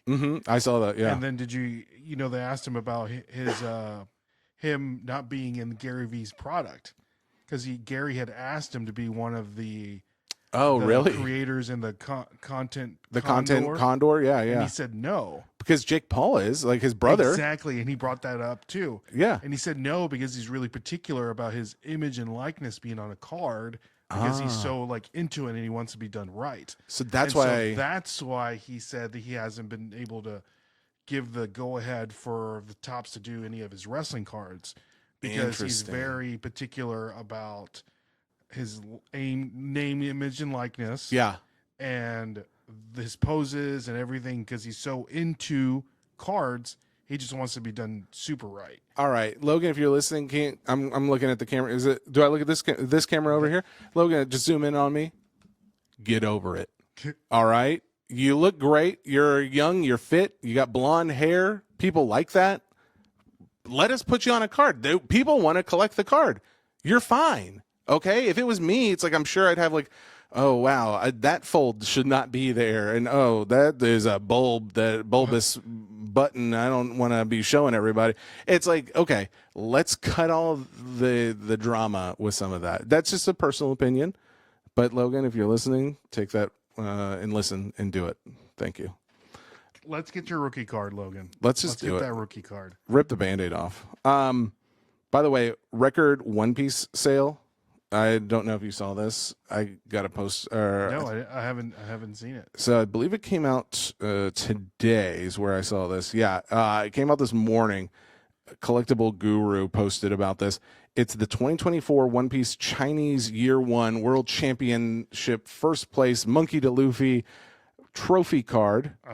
It is in a 8x8 display. So there's like a whole display with the card featured in it, and it just sold for $713,000. I am curious, like, what people think about that, because it is a card, but it's in a card in a display that's larger. It's like, does that count as a card? I guess it would have to, right? I mean, It's yeah, a trading card. like- I mean, and you can only win it if you're first place winner of the card game. From So 2024. it's a 1 of 1, Yeah, right? yeah, exactly. And then for that person to actually give it up. Yeah, I mean, would you give it up for 700 G's? it depends on how much it took me to get to that point in my One Piece TCGing career, but probably. I wonder if he gets like a like, do they get like a winning? Do they get some money for winning? Yeah, And then is that and plus a card or something like that. Or do they know it's like, okay, you're gonna win this, Yeah, but the market's so hot you can sell it, and then I would think you get some kind of cash prize or something. But it's plus literally like printing money. the only thing is like, can you grade it? You know, like, can it be taken out of this display? I don't know, because it looks like it's like behind something in a slab. Yeah, and this is where we get to the point of grading graded Slab, cards. Yeah, slab the slab. Yeah, it's the future, baby. It'll happen one of these I mean, days. isn't that what the NBA stamp is? NBA sticker is? Is it? What do you mean? The slabbing of a slab? No, I'm saying like you're grading the card within the slab. Oh, You're you're I talking see about what like you're the- saying. You're grading the slab, but I'm saying like the NBA sticker, depending on what sticker color. If it's gold, it's like, oh, this grade is better than the grade that it got. You know, yeah, I see what you're saying. So it's that, like, are we grading the grade now? like the patch itself is like better than the relic or whatever piece it is. Yeah, you start getting into like a whole nuance. weeds. Yeah, Yeah. it's best not to even put your mind in there, is my opinion. I did want to mention this as well. So I saw Topps Pop account put out a post about the D23 event happening this year, and Topps is going to have cards at this event. Did you see the Mickey Mouse and Minnie card? I did. There's a Mickey Mouse and Minnie. There's a Woody and Buzz, and then there's an Elsa and Anna card. Are you gonna get that? Well, the moment I saw it, I was like, oh, well, let me go look. And it's like, I realized, oh, well, the event isn't till, I think, the 13th or 14th of August. So Where it's is still a few days out. I believe it's at Disney World, is my understanding. I could be wrong, but I believe it's at least somewhere in Florida, if not that. Are you going to Disney World? No. However, I put an alert on eBay for like first time those cards get listed, right? Because I want to go and buy those fast. cards. I woke up this morning and like 15 minutes before my alarm went off, apparently someone had just listed. They were like, I'm going to the show. I am going to get these cards and you can buy them from me. And I have the first sales of those cards on eBay. They sold them You're gonna have to send me the listing. well, they're gone now. They only had one of each listed. Okay. And they sold them at $75 for the Mickey and Minnie, $60 for the Buzz and Woody, and then $70 for the Elsa and Anna card. And so I bought all of them. All three? Yeah, and he's just like I looked too. He's got, I don't know, like 50,000 reviews or something positive. He's legit. Yeah, so he's legit, and I'm like, okay, cool. So he's going to this thing. He's gonna have these cards, and I'll get those cards once he gets them back. He listed. I messaged with him, and I'm like, hey, you think you're gonna get any more? And he's like, well, I've got family coming with me, and they're gonna get the cards as well. So we're gonna sell some more of them. I looked. He's got them listed again right now for $99.99. So there's like three. Now there's three of them, and you can get them for $300. I don't know if any of these are going to be numbered. I don't know anything about them, but I'm still tempted to go out and buy that other set as well. I don't know if I should. Maybe I should just be content knowing I got those first ones, even though they don't even have them in hand yet, or I'm buying the promise that they will have them. But the pre-order almost, and I don't know how many of them they're going to make. Right? Like maybe these things are worth $20 because they print them to the moon, but I don't think they will. It's a D23 Pikachu all over again, right? Exactly. and they're popular, some of the most popular characters, and it's a D23 event, and they're D23 tops cards, which we've not had before. So Facts. I'm just putting it out there. If you guys want to do something very similar to what I did, just go set a favorite or a alert on eBay where you get notified when they put out a tops D23 card. Or if you're going to if you're going to D23 and you want to sell the cards, Oh yeah, please DM us on Instagram or send us an email. that Probably buy them. that would also be an option, because I mean, I kind of was surprised. Like I was like, if they were less than $100 when I was first doing this, I was like, oh yeah, it's a no brainer. But even if they're more than $100, maybe still. And I'm really thinking like this, seeing them for $99 a piece, kind of thing. I should just go ahead and pull the trigger on those as well. But I don't know. We'll see. I really like the Minnie and the Mickey one just because of their poses. Not too. The Buzz and Woody's okay. You know, they're flying in the air. Yeah, it's like a falling with style type of thing. And the Anna and the Elsa, what are they just like? They're just like standing back next to each back. other? Yeah. Or side by side or something like that. There's I mean, those are iconic characters. right. So it's like, come on. Yeah. So it's still, by the time you guys are listening to this, it's Wednesday the 12th. I think the event has not started yet. I know that, and they are going to be more people doing this. I think this was the first guy to do it, but they'll definitely have more cards listed. And so it's on the, when is this show? that's I'll have to look, but I think it's like at the end of this week. Okay, cool. Yeah. So I'm gonna keep my eye out. Well, they've already, that's the comp, right? And if those $99 ones, everything else is going to be, they're all going to be $99. So yeah, it's such a, this is me speculating, right? But it's like, well, why not do some speculation on something that's one of the hottest IPs in the trading card world right now? I'm okay with doing a little speculating on that in that area, especially when it's coming from Topps, and Topps is the one who's known for putting out the most famous Disney 100 set. So, I think there was something else I was going to mention. So I was bringing over some stuff from the old studio to here. We're still kind of cleaning out a lot of that stuff. By the way, we put out the call on SCN. If anybody is interested in any podcasting equipment, including both recording equipment and video equipment, 4K cameras, it's like 3 4K cameras with lenses. One of them does not have a lens. That you can take that up with Mike, but it's not crazy expensive to get one additional lens.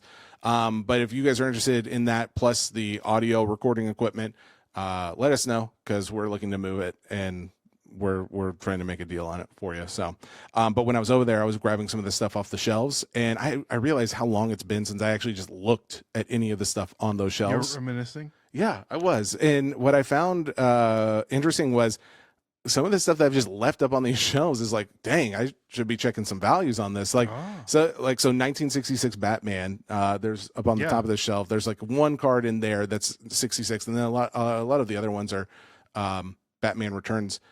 That card is like in such good condition. It's like the masked Batman. I was like, dang, that's a really good quality Batman card. And I saw this morning, like, there's a 1966 Face of Joker card from that set that just set a record as a PSA 9. I think it sold for $7,000. But it's like, oh, well, those cards are making records right now. And it would only make sense if you're seeing records in the Marvel 1966 Donruss set. Why aren't you seeing records in the 1966 Topps Batman set? You know, the Batman, the red background Batman is the card to have, obviously, if you are a non-sport collector. And that card is only going up in value. So yeah, when I saw this, I was like, man, it makes me think, time to make sure if I've got anything grade worthy, I need to go ahead and send it off. Who's buying all this stuff, dude?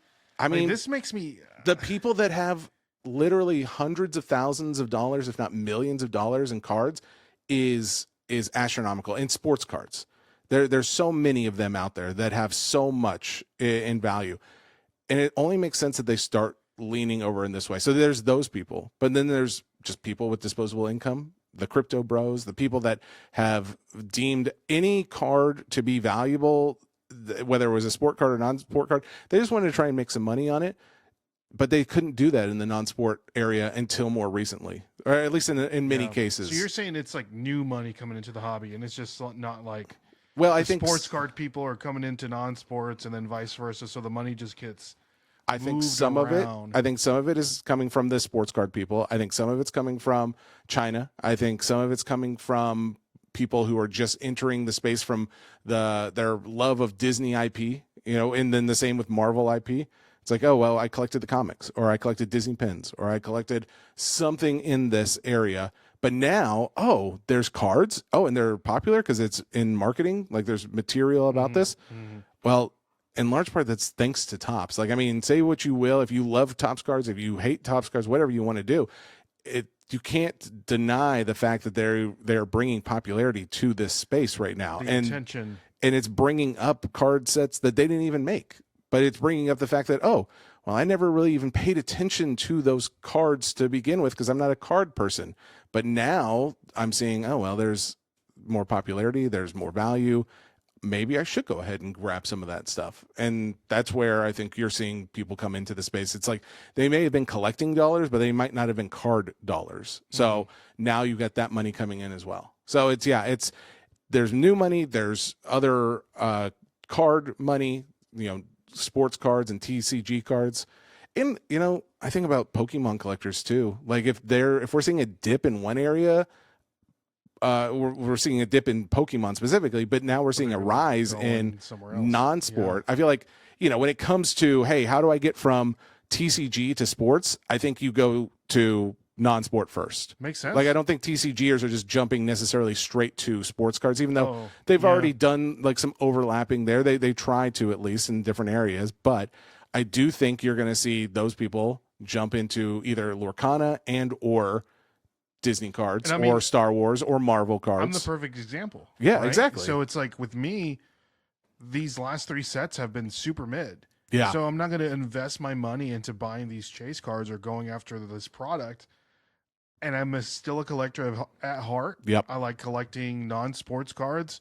Let me look to see what the money that I would be spending on Pokemon cards into something different. Exactly. Let me look at the Disney 100s. Let me look at buying an extra box of Lorcana. So I think, to your point, I think that's really what's going on.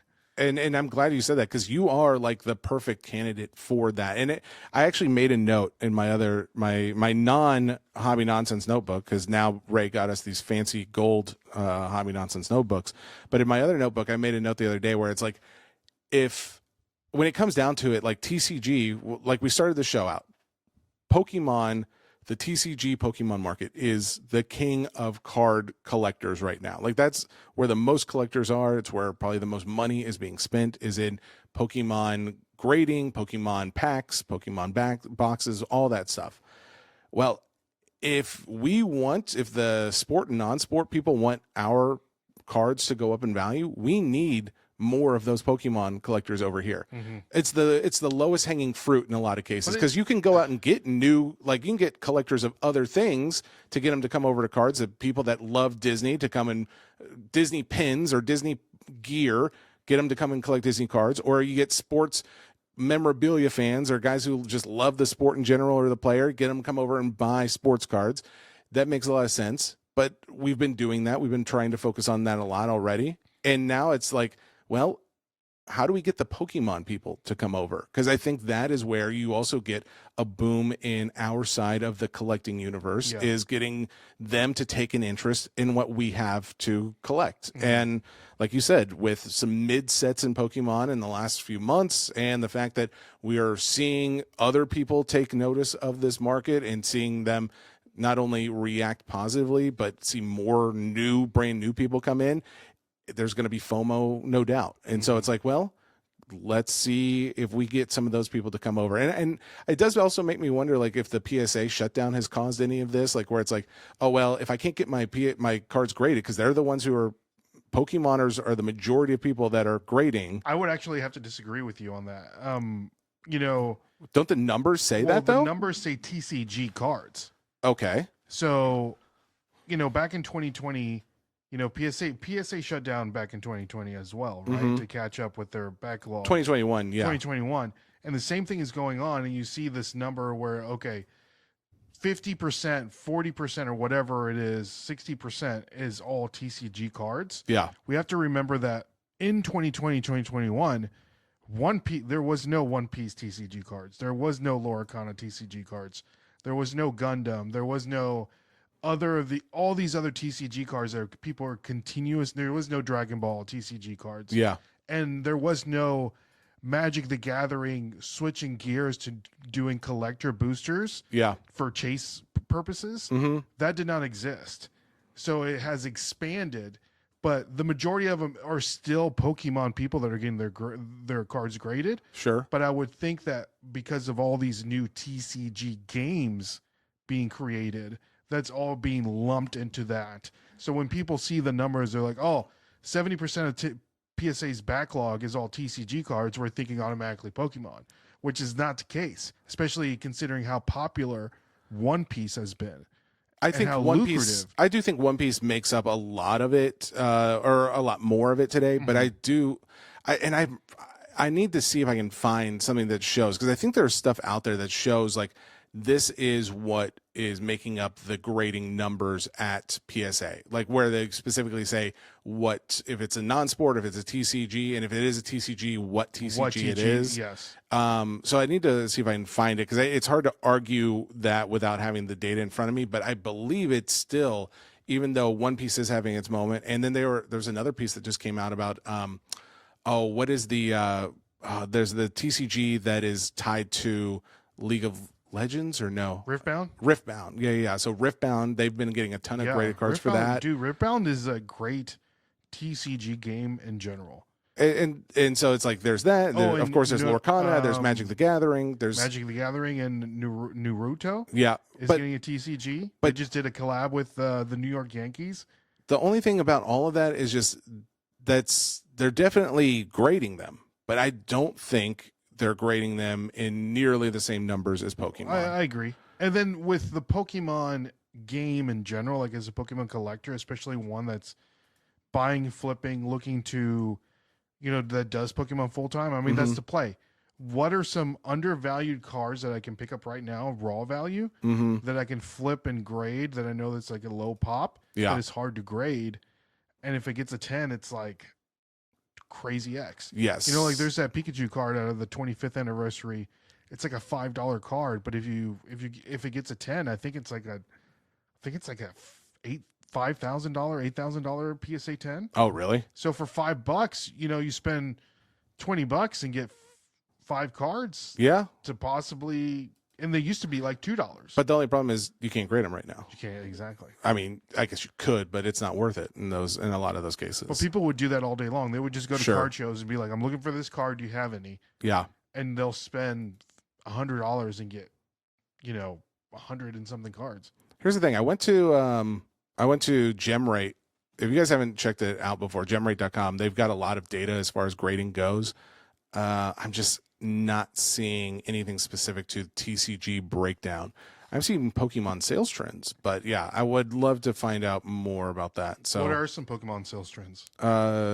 Is there like any headlines? In the month of June, Pikachu is selling the highest. Charizard is next, and then by a wide margin, it's Gengar. So Pikachu is like 18 million. Charizard is 16 million. 16.8 million, so pretty close. And then Gengar is 8.2. That tracks. Yeah. Then Mew, then Umbreon. Yep, that tracks. I'd love to see more Pokemon stuff like this. Charizard. Really? Yeah. Oh yeah. Well, I mean, as a Pokemon Color, like I played, or Game Boy Color, I played the Pokemon Red and started out with Charizard and haven't looked back. Did you see somebody redid? Actually, I take that back. I started with Pokemon Blue, but I chose Charizard in Pokemon Blue. So just to be clear, my favorite color is red. My brother's favorite color my favorite color is blue. My brother's favorite color is red. Are you sure? Because you've gotten that messed up twice. I know. But what your favorite color it is blue, or at least it was. As an adult, do I have to have a favorite color? What's the color that you like more than any of the rest of them? That is your favorite color. It depends. I would say, I guess I'll still say blue because I've always said blue, but at this point, like as an adult, what's my favorite color? Purple. Yellow gold. Hobby nonsense. New logo. All right. I feel like there was. Is this one of your new graphic tees that you got on? Your little Star Wars No, shirt? this is No? not, dude. I got my farm shirt or Oh. the t-shirt farm Yeah. shirts in. The shirt What- farm. Shirt farm. There we go. Yeah. I got my shirt farm shirts in. Which one? All of them? No, I got 2 of them. I haven't gotten the one where it's like Like a pre-order? the goof troop with Marvel, like the interlay of those Okay. 2 genres. I'm not gonna lie, I am nerding hard in these shirts. Like, especially as a big boy in these shirts, like you wear it better. And I think it also doesn't help that I got like a 3X on these, and I've been moving down. I wore 2X. Well, I was a Yeah. 4X before, and I've at gone you, down to a dude. 3X, Come which is great. But I really feel like maybe when I get to a 2X, I'll feel a little bit more confident, or at least like when this shirt's a little looser because it's still like kind of snug on Still a the little sides. snug. Okay. And I'm not gonna lie, it's my wife Sam saw it and she's like, "So you're only wearing that like on the podcast though, right? Like you're not wearing that around." And I was like, "What do you mean?" That's like a wife thing. My wife says it all the time. She was we were going through my closet not too long ago and getting rid of some shirts. She's like, "You need to get rid of see these 4 stacks of clothes that are like 12 high. See all of this? These are all wrestling clothes. You need Oh, to get rid Lord. of half of them." I'm like, "I'll get rid of them. They're in a tub in the garage." Yeah, well, they're not. I mean, they may be Yeah. out of the closet. You're not getting Exactly. rid of them. You're I'm not getting insane. rid of them. But she's also Um, like, "You need to quit buying nerd shirts." well, that's the thing. Like, But they're so cool. they- All of them, they just keep coming out with cool shirts. it to be fair, it is like kind of unfair when all we talk about is Disney, Marvel, Star Wars, and like, I mean, they don't have any Pikachu stuff that I've seen or Pokemon stuff, but Oh, I have 2 of the Pokemon shirts that they did. I have. well, when they're doing so much Disney, Marvel, and Star Wars, and they are then collabing those together, where it's Yeah. like I've got that Star Wars one where it's like Mickey Mouse Mickey is Luke, yes. and then it's like Minnie is Leia, and then it's just got like this layout of them, and then the other one is the Marvel Mickey or Marvel and Goofy, and then it's like Pete from like Goofy movie and everything else is like he is Magneto, and then you've got like I think Goofy is Cyclops, and then Max is I can't remember which How character dope he is is. that? Yeah. And it's very cool, and it's like so hard nerdy when it's like covering the entire shirt. But it's I love I her mean print. I'm gonna wear it on the shirt. I'll wear it on the show, but I'm working up the courage to wear it A out lot in of people public. buy them to wear to Disney World. Oh, there you go. Yeah. Oh, yeah. That's another place where there's only certain, like a Comic-Con, I'd wear it to that. There's like certain areas where I'd wear it, but like going out, like walking at anywhere. I'm trying to think like where are places I'd feel You just got to own comfortable. it. You Yeah. have to own it. Oh, once I committed, I'd lean into it. But like until that day, I'm working up the courage and just getting rid of some love handles. Now a I little know more. which shirts to wear specifically around Sports Lady. Yeah, exactly. She's gonna love you in those. By the way, I think the update. I just want to put this out there. So Upper Deck has been putting out some great DC sets. Appreciate what you've been doing, Upper Deck. I need to know when the feline collection comes out because the date seems to be updated on it. I'm not seeing like a official release date. It was October, but now I'm seeing a TBD on some sites, so I'm not sure. But I told Jason Shep came on SCN today, and I was like, dude, I texted you over the weekend. I didn't get a response. He's like, what are you talking about? It's like I need you to put in an order with Upper Deck to get me a case of this feline collection gosh. set. And I fully intend on doing a break. Dude, I'm not doing a ton. Dude, that's But I'm definitely going to do a break with this. And it's just like, I think I'm just going to sell it by the cat, you know? Like I want a Maine Coon. I'm buying the Maine Coon spot for me. I I but- don't even know what a Maine Coon looks like. Oh, it's a big cat. It's Yeah? a big cat. They're Big really boy? cool. But like, like the What's that, marketing. what's the grumpy cat? Uh, What kind of cat is oh. grumpy cat? I don't know. Just a regular cat? Is that the one with the smushed face? Yeah, no, it was grumpy. He was grumpy. That's the R.I.P.. kind of cat. I can tell you this much: in the 100 card base set, featuring There's 10 100 different cats from 10 different breeds. That's what we got. So here are the breeds. Oh wait. Oh no. Do they not have a Maine Coon? They have a Maine Coon, baby. They have a Maine Coon. It's mine. All right. When we do the break, just You don't know have this. any cats. I don't have any cats now. Did We you did used have to one. have cats? No, so Were you a when my cat parents guy? split up, my dad never liked cats, but when my parents split up, my mom ended up getting a cat. Her name was Kitty, original.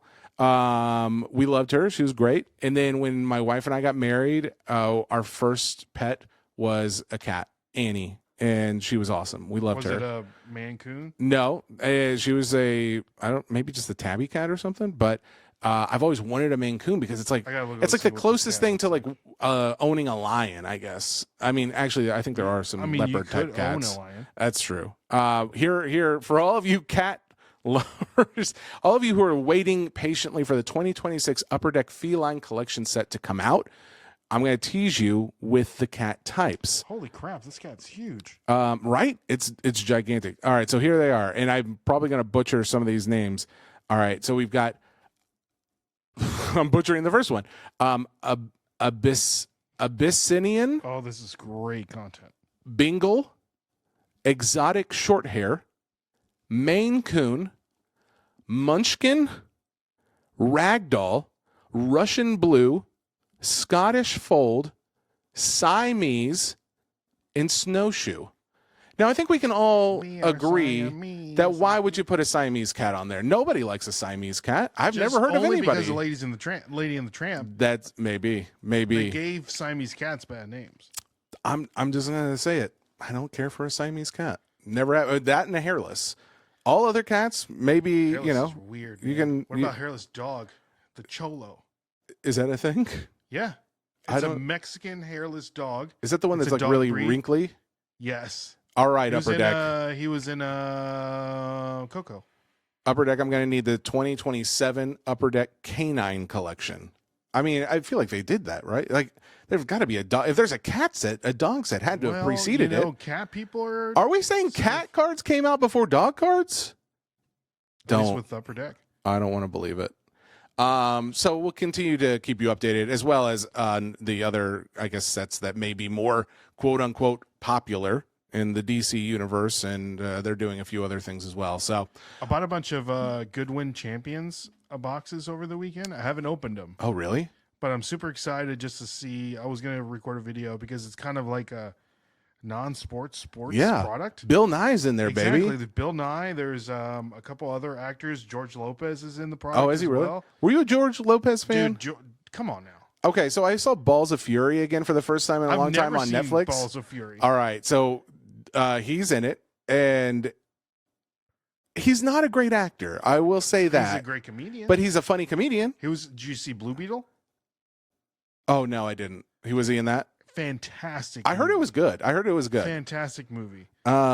Okay, so you are a fan. You're hoping for one of those. I'm hoping for a Bill Nye. Bill Nye, George Lopez. Of course, I would love a Michael Jordan autograph. You do? Why? Yeah. 'Cause Jordan He was in a fantastic movie called Space Jam. Oh, yes. Yeah. where Space he Jam. saved the Looney Tunes from the Monstars. Bugs Bunny was in that, and obviously Bill Murray, Danny DeVito played one of the. But I always forget Michael Jordan was also in that. Am I saying that right? Michael Jordan? Yes. Jordan? Okay. Yeah, I guess that'd be all right. Some people would like it. Newman was in it. Before we wrap the show up, I do have to ask you, have you heard anything about your crypto? It was the Cryptozoic? 28th. Coming out the 28th. August 28th? Mm-hmm. Finally. Jurassic Park cards. Did you see how big the cards are? Are they all that big? Are they all big They're cards? all big. Wait, none of them are like normal No, size? They're small. They're huge. Have you seen some of the? Because a lot of them, there were at boxes at San Diego Comic-Con. Yeah. So they're all big cards, I don't think and I then knew each this. box has an auto. So with your boy passing away, R.I.P. Yeah, Neil. Sam Neill? Sam Neill? Sam Nielsen, Yeah, Sam Neill. is that his name? Sam Neill. Don't make me say it again. I don't think you know for sure if that's his name. Well, I'm being 100% right now. It is Sam Neill. I have confirmed it. Yeah. So with his autograph being in the product, it's gonna be pretty cool. I would agree. I honestly, if there was a time that anybody, never mind. I don't want to. What were we gonna say?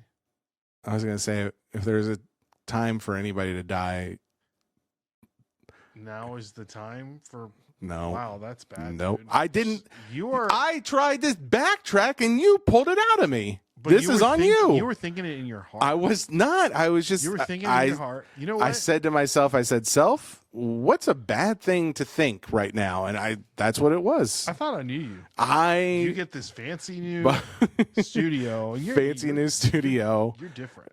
By the way, there's Transformers cards coming out. Made by. I am trying to find this out because They've had Transformer Transformer movie cards before. Yes, I think made by Topps. so this looks to be this is Dynamite. So I'm not. Dynamite is the card brand. Yeah, that's what it's looking like. Interesting. Dynamite. It's in conjunction with Hasbro. I mean, they've got licensing on this. Dynamite Cards is going to be making Transformer metal collectors trading cards. And There's this is comic book, cartoon, toy. What do these cards look like? It looks like cartoon. It looks like mainly all Like cartoon from I'm 1980s seeing. cartoon? Yeah, from what I'm looking at on this artwork, it looks like it's cartoon, 1980s cartoon. Yeah, I don't know what it is from right now. From what I'm seeing, is it's TBD on the date. At least I'm on like the Steel City release calendar, so maybe there's another site that's got a better date on it. cool. But I will say it's bringing back a lot of nostalgic vibes, and there's going to be blasters with this thing too, which is kind of. Ooh, I love that. When I went to the card show this weekend. Oh yeah, Ray went to a local I card went show. to a local card show this weekend. It was awesome.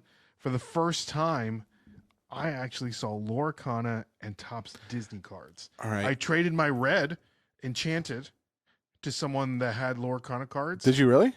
for the Frozo Enchanted card. Oh, did you really? Straight up trade. Dude, I wish when you sent that picture over, I wish I had seen because a lot of those were cheap. I'm guessing they were not tins, like the grade worthiness, no. because they had some of those Enchanteds way cheaper than I've seen on TCG Player. But yeah, I was really glad you went there. I do need to go ahead and just we've talked about this before. It's just Lorcana. Lorcana. Yeah. Lorcana. Yeah. Okay. Lorcana. I know it gonna looks do a like there better should be job. an A in there, but there's no A. Just Lorcana. Lorcana. Yeah, you got it. I You're also nailing bought it. some acrylic cases for some of my Yes. troves. So Oh, nice. and I think I'm going to go back and collect the ones that I don't have. I'm I have really a first chapter. I have Fabled, Wilds Unknown, and a couple other ones. But there's a couple other ones that I have, like 2 or 3 of them that I don't have. dude. All right, Jeff Wilson, sports card investor. Listen to me right now.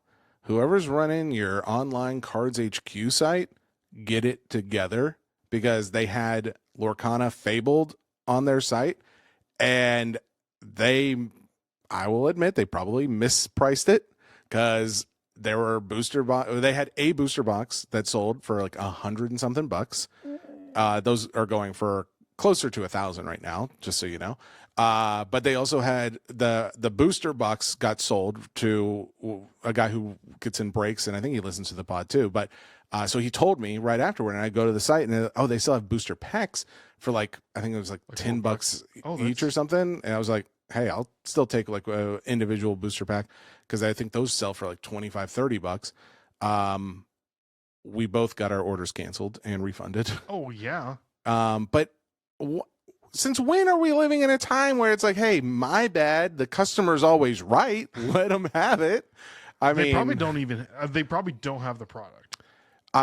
There's also that chance, yeah. Oh, by the way, I think we talked about this a month or two ago. I bought pre-sale off of TCG Player for not Into the Wild, Wilds Unknown. Not Wilds Unknown. It was Vine. Attack of the Vine.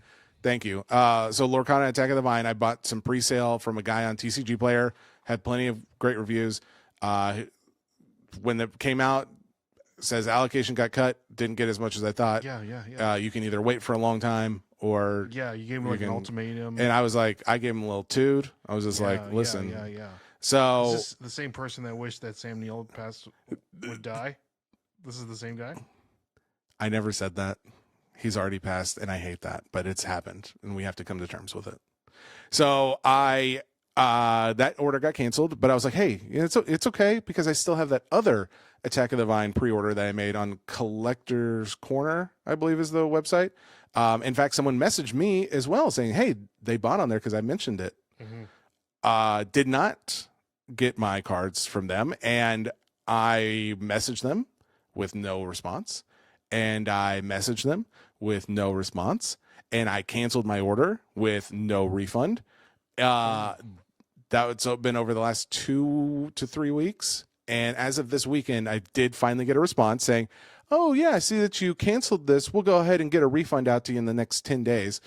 So I'm hoping I do get that refund. But I'm just going to go ahead and tell you, don't buy from them, even though they had great prices. And they did eventually get back to me. That was not a positive customer service experience, and or just getting my product in general was not a positive experience. Do you think they had the product? I think some people, I checked other people, like I Googled it, and there's Reddits about it, and there's like some people who were getting their stuff and it was just like really delayed, and then other people were not getting their stuff and they messaged, and it was a very similar situation. But the fact that they have had so many people have, it looks like negative situations, but they've still been running business, I'm guessing that they have managed to, I guess, get enough product out to people to where they can say we're not, ripping people off. But overall, it does not seem like it's being run. So do you very feel, well. let me ask you this question. If you had a choice, would you have a bad customer experience knowing that you're getting a great deal, Or wish Sam Neill was still alive?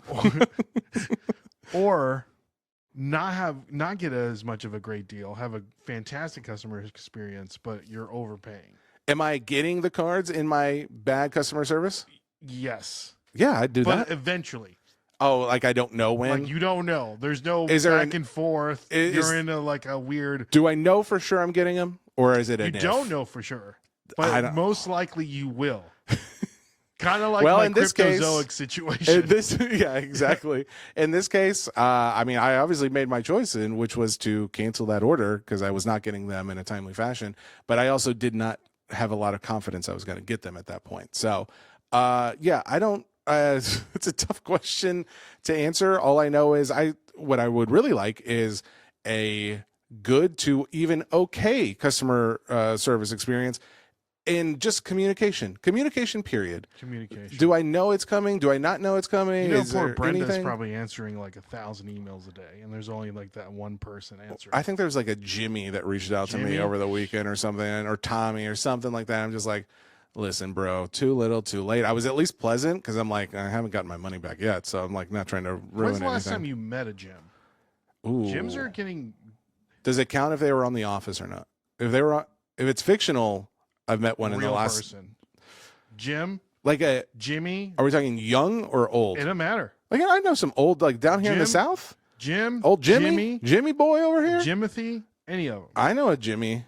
I know a Jim. I know like a. Well, I know a James. Isn't a Jimmy just a James? You know. So there you go. Solved it. I need James to be more Jimmys. I need.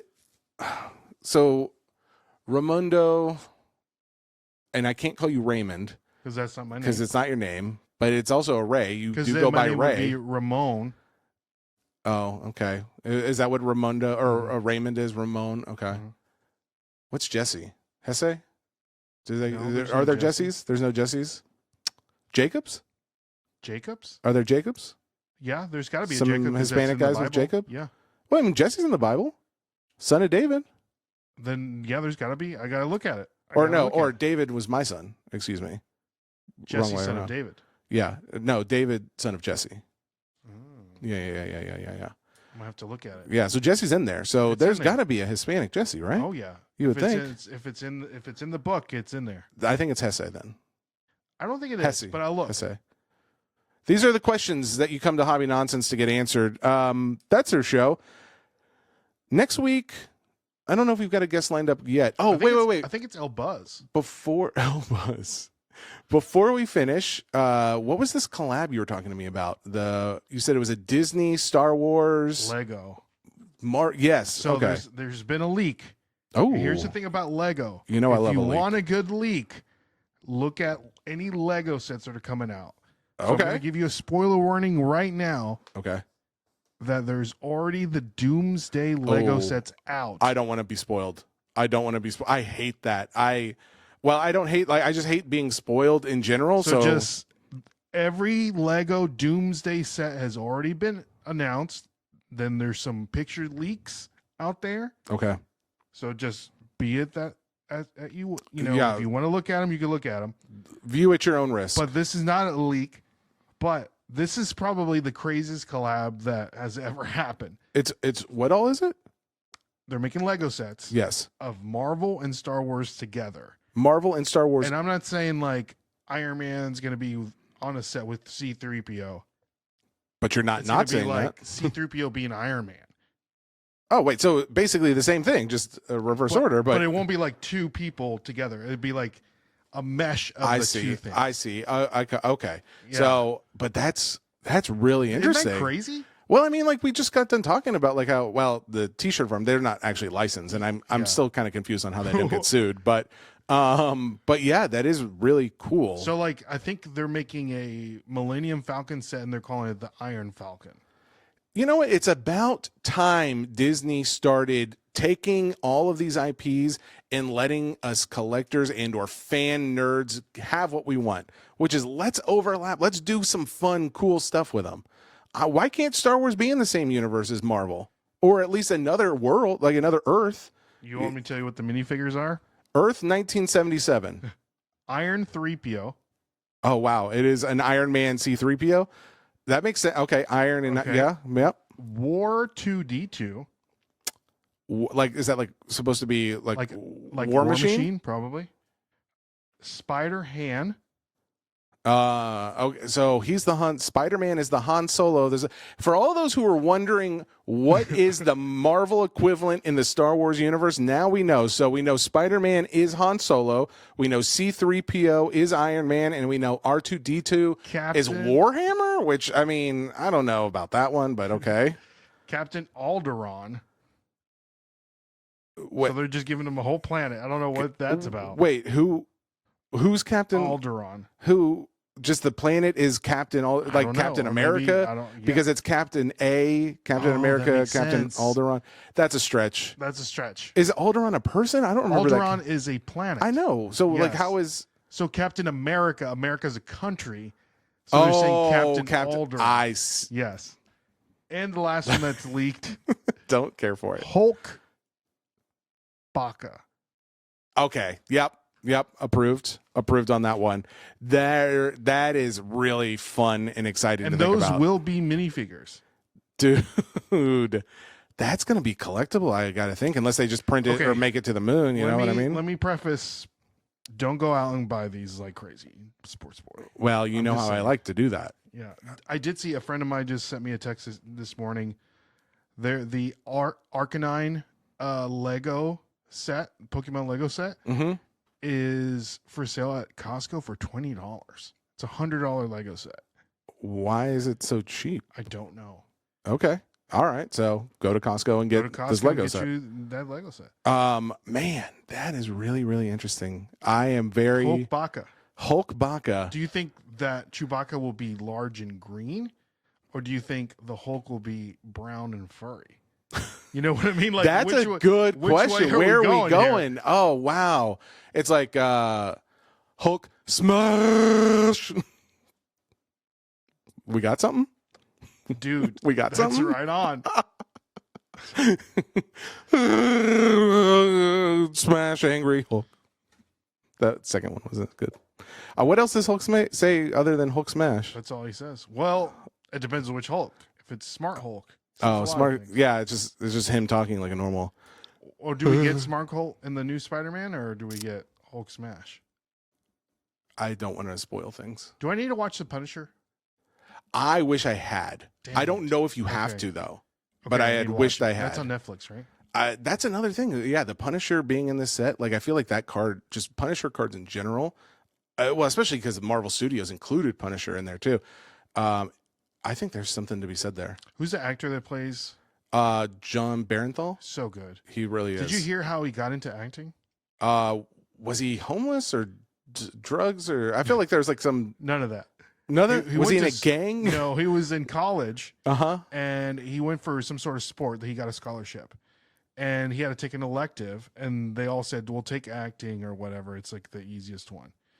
And so the first assignment was like bring an object that like you can show off to the class and like reminisce that means something to you. Yeah. And he's like, "Oh, this is bullcrap."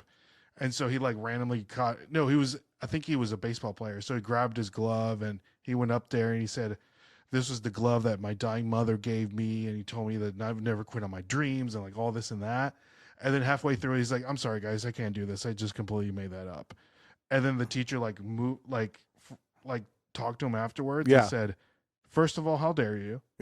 Because you're making fun of a mockery of what this is. Yeah. Second of all, you need to do this." Change professions. Yes. That's really cool. Here's the thing, like in school, I loved being in theater and hamming it up and all that stuff. There was a real part of me that thought I was going to Hollywood. over here. Aslan. It's okay. Lord Canna. Laura Canna is what you mean to say. No, I thought I was gonna, when we graduated, I thought there was a real part of me that was like, do I go to Hollywood? Like, do I just try and make it as an actor? Because I'm not a great actor, but I love to do it and it's fun and I can definitely make people laugh by being goofy and silly. Well, that's not acting. Well, I was thinking also like, well, maybe there's like a Saturday Night Live-esque role, and this was also the time where I was like, oh, I think I'm going to try stand up. I think I'm going to try and do Did you some do of any that. kind of like improv classes or anything when you went to college? No, I didn't. So I gave up on just that. The moment I left high school, I was like, well, that's not going to happen. Why? Because I fell in love with my wife. You fell in love after high school? Well, no, or during the 4 years that you went in. I didn't fall in love with her until senior year of high school, and then it was over the summer that she finally fell in love with you. I wore her down enough to where she fell in love with me, and then it was like, well, that's what I'm doing now. You threw your whole dreams out the window just to fall in love with your wife. Look at me. Which camera am I looking at? This one? Worth it. I'm not gonna lie. It was worth it. Well, you can still do it. Yeah, I mean, but that's the thing. I get to do this. Like, this is like the next best thing. I think you need to take an improv class. Well, my daughter did. I signed Charlie. We signed her up for I think it was like a 12-week course of improv classes in Nashville. And she's a ham like her dad, and it took her a little bit to like break out of her shell because she's still like she was 11 to 12 years old when she was doing this. But yeah, she was like on the way home, like at the first episode or the first lesson, we'd be going home. She's like, that was so dumb, because she was doing it with a buddy too, and that buddy is not as much of like a get in front Introvert. of it. Yeah, like he likes to be silly and stuff, but he like in spontaneous, not pre-planned or anything like that. So he was kind of influencing, I think, some of that thinking. And then the next class, it was just like, yeah, that class was okay, I guess. There were some weirdos, and there's definitely weirdos in those classes. I mean, who's sending their kids to Nashville for improv classes younger than 13? Obviously, weird parents, right here. People that wear a lot of Birkenstocks. You're looking at this guy right here. And so, but by the third class, he was like, all right, this is the one. All right, so you just throw out an idea, and then we're going to act it out, like, because it'd be the two of them in the back seat. And then she's been hooked. And ever since then, it's like, can we watch that Whose Line Is It Anyway? And let's do that thing. Or there's like the College Humor, which is now, I think, Dropout TV, and they do like a lot of like improv stuff too, and we'll watch. Yeah, so there's something to be said, like, well, if I'm not going into it, maybe my daughter. And there's a lot of things like in business and just personal life, I think you get a lot of benefits out of being able to improv or make fun of or joke or laugh about something. And being able to do that is not always something that's ingrained in people naturally. So having that class is a good idea. Yeah, exactly. And who said you have to be born quick on your feet? You can get quicker. I mean, I'm not very quick, but better than I was for sure. So, what's the song? The country song? Neon Moon. Good as I was. You're talking about Neon? Better than I'll ever be, or what is it? Neon Moon. Is that what you're talking about? That's not it. Chattahoochee? That is a great song. All right, we should end the show. We've gone off the rails. This is what the people want. This is what the nonsensical hobbyists want. I just want to get a picture of you right now. and then I want to show just how much thigh you're showing right now. Dude, these Can I shorts show are this? riding They're up, son. so high, and it's not even. It's one in particular. Do that again. Did you see me stand up? Hang fix on. First, put your legs back out in front of you because this is going to be content. Can I post this? No, don't. This is Patreon content for sure. For sure. Oh, for sure. If Yeah. you want to see a little bit of this white meat, it's. Listen, bro. I mean, look at us, two guys, First of all- short shorts, doing first a of all- non-sport podcast, and we are off the rails. We should have already ended this, but who I knows? didn't think that my white thigh will cause you to stumble over there. I just think the people deserve to know what I am treated to on an episode. So there you go. All right. I think we do need to call it. We end the show. Okay. This has been Hobby Nonsense. This has been Hobby Nonsense. What are we going to call the people that listen? Well, I think maybe it can be incorporated with our little guy on the logo. You know, we need a name for him. The ideas that have been thrown out, because his eyes are like an H for hobby. You know, that's kind of like the tie-in. Proof didn't get back to us. Proof Nashville marketing, or what is it? Is it a marketing company? Or something like that. Yeah. They made this logo. This is not AI or anything like that. They made the logo for us, and we've got a lot of like little figures that we'll be using for different breaks and just posts and things like that. So it's a lot of fun, but he needs a name. You know, he can't just be walking around protecting the average collector without having a name. So we got to figure that out. Some have said Poppy because we do the Poppy Awards. I like Poppy. But he doesn't. Poppy's a female name. This is a Popo. Really? Popo. He could be female. But the She H could be also female. almost indicates an H name too. Oh, like Henry? Or maybe Harold? Harold. I think is what BJ might have thrown out there, or Herbert. Harold. Herbert. I like Herbert. Herbert the hobbyist. Herbert.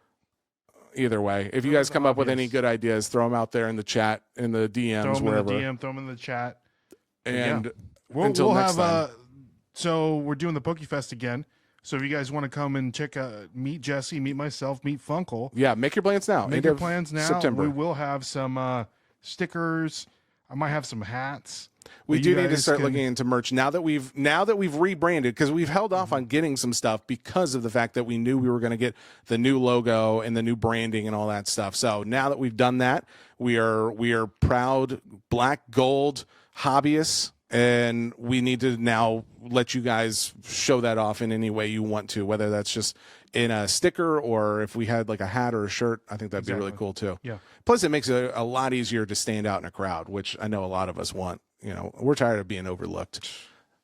Let us rise. Come on, let us ride. And until next time, we wish you all the best. Thank you, guys. And remember, collect what you like. Yeah, bruh.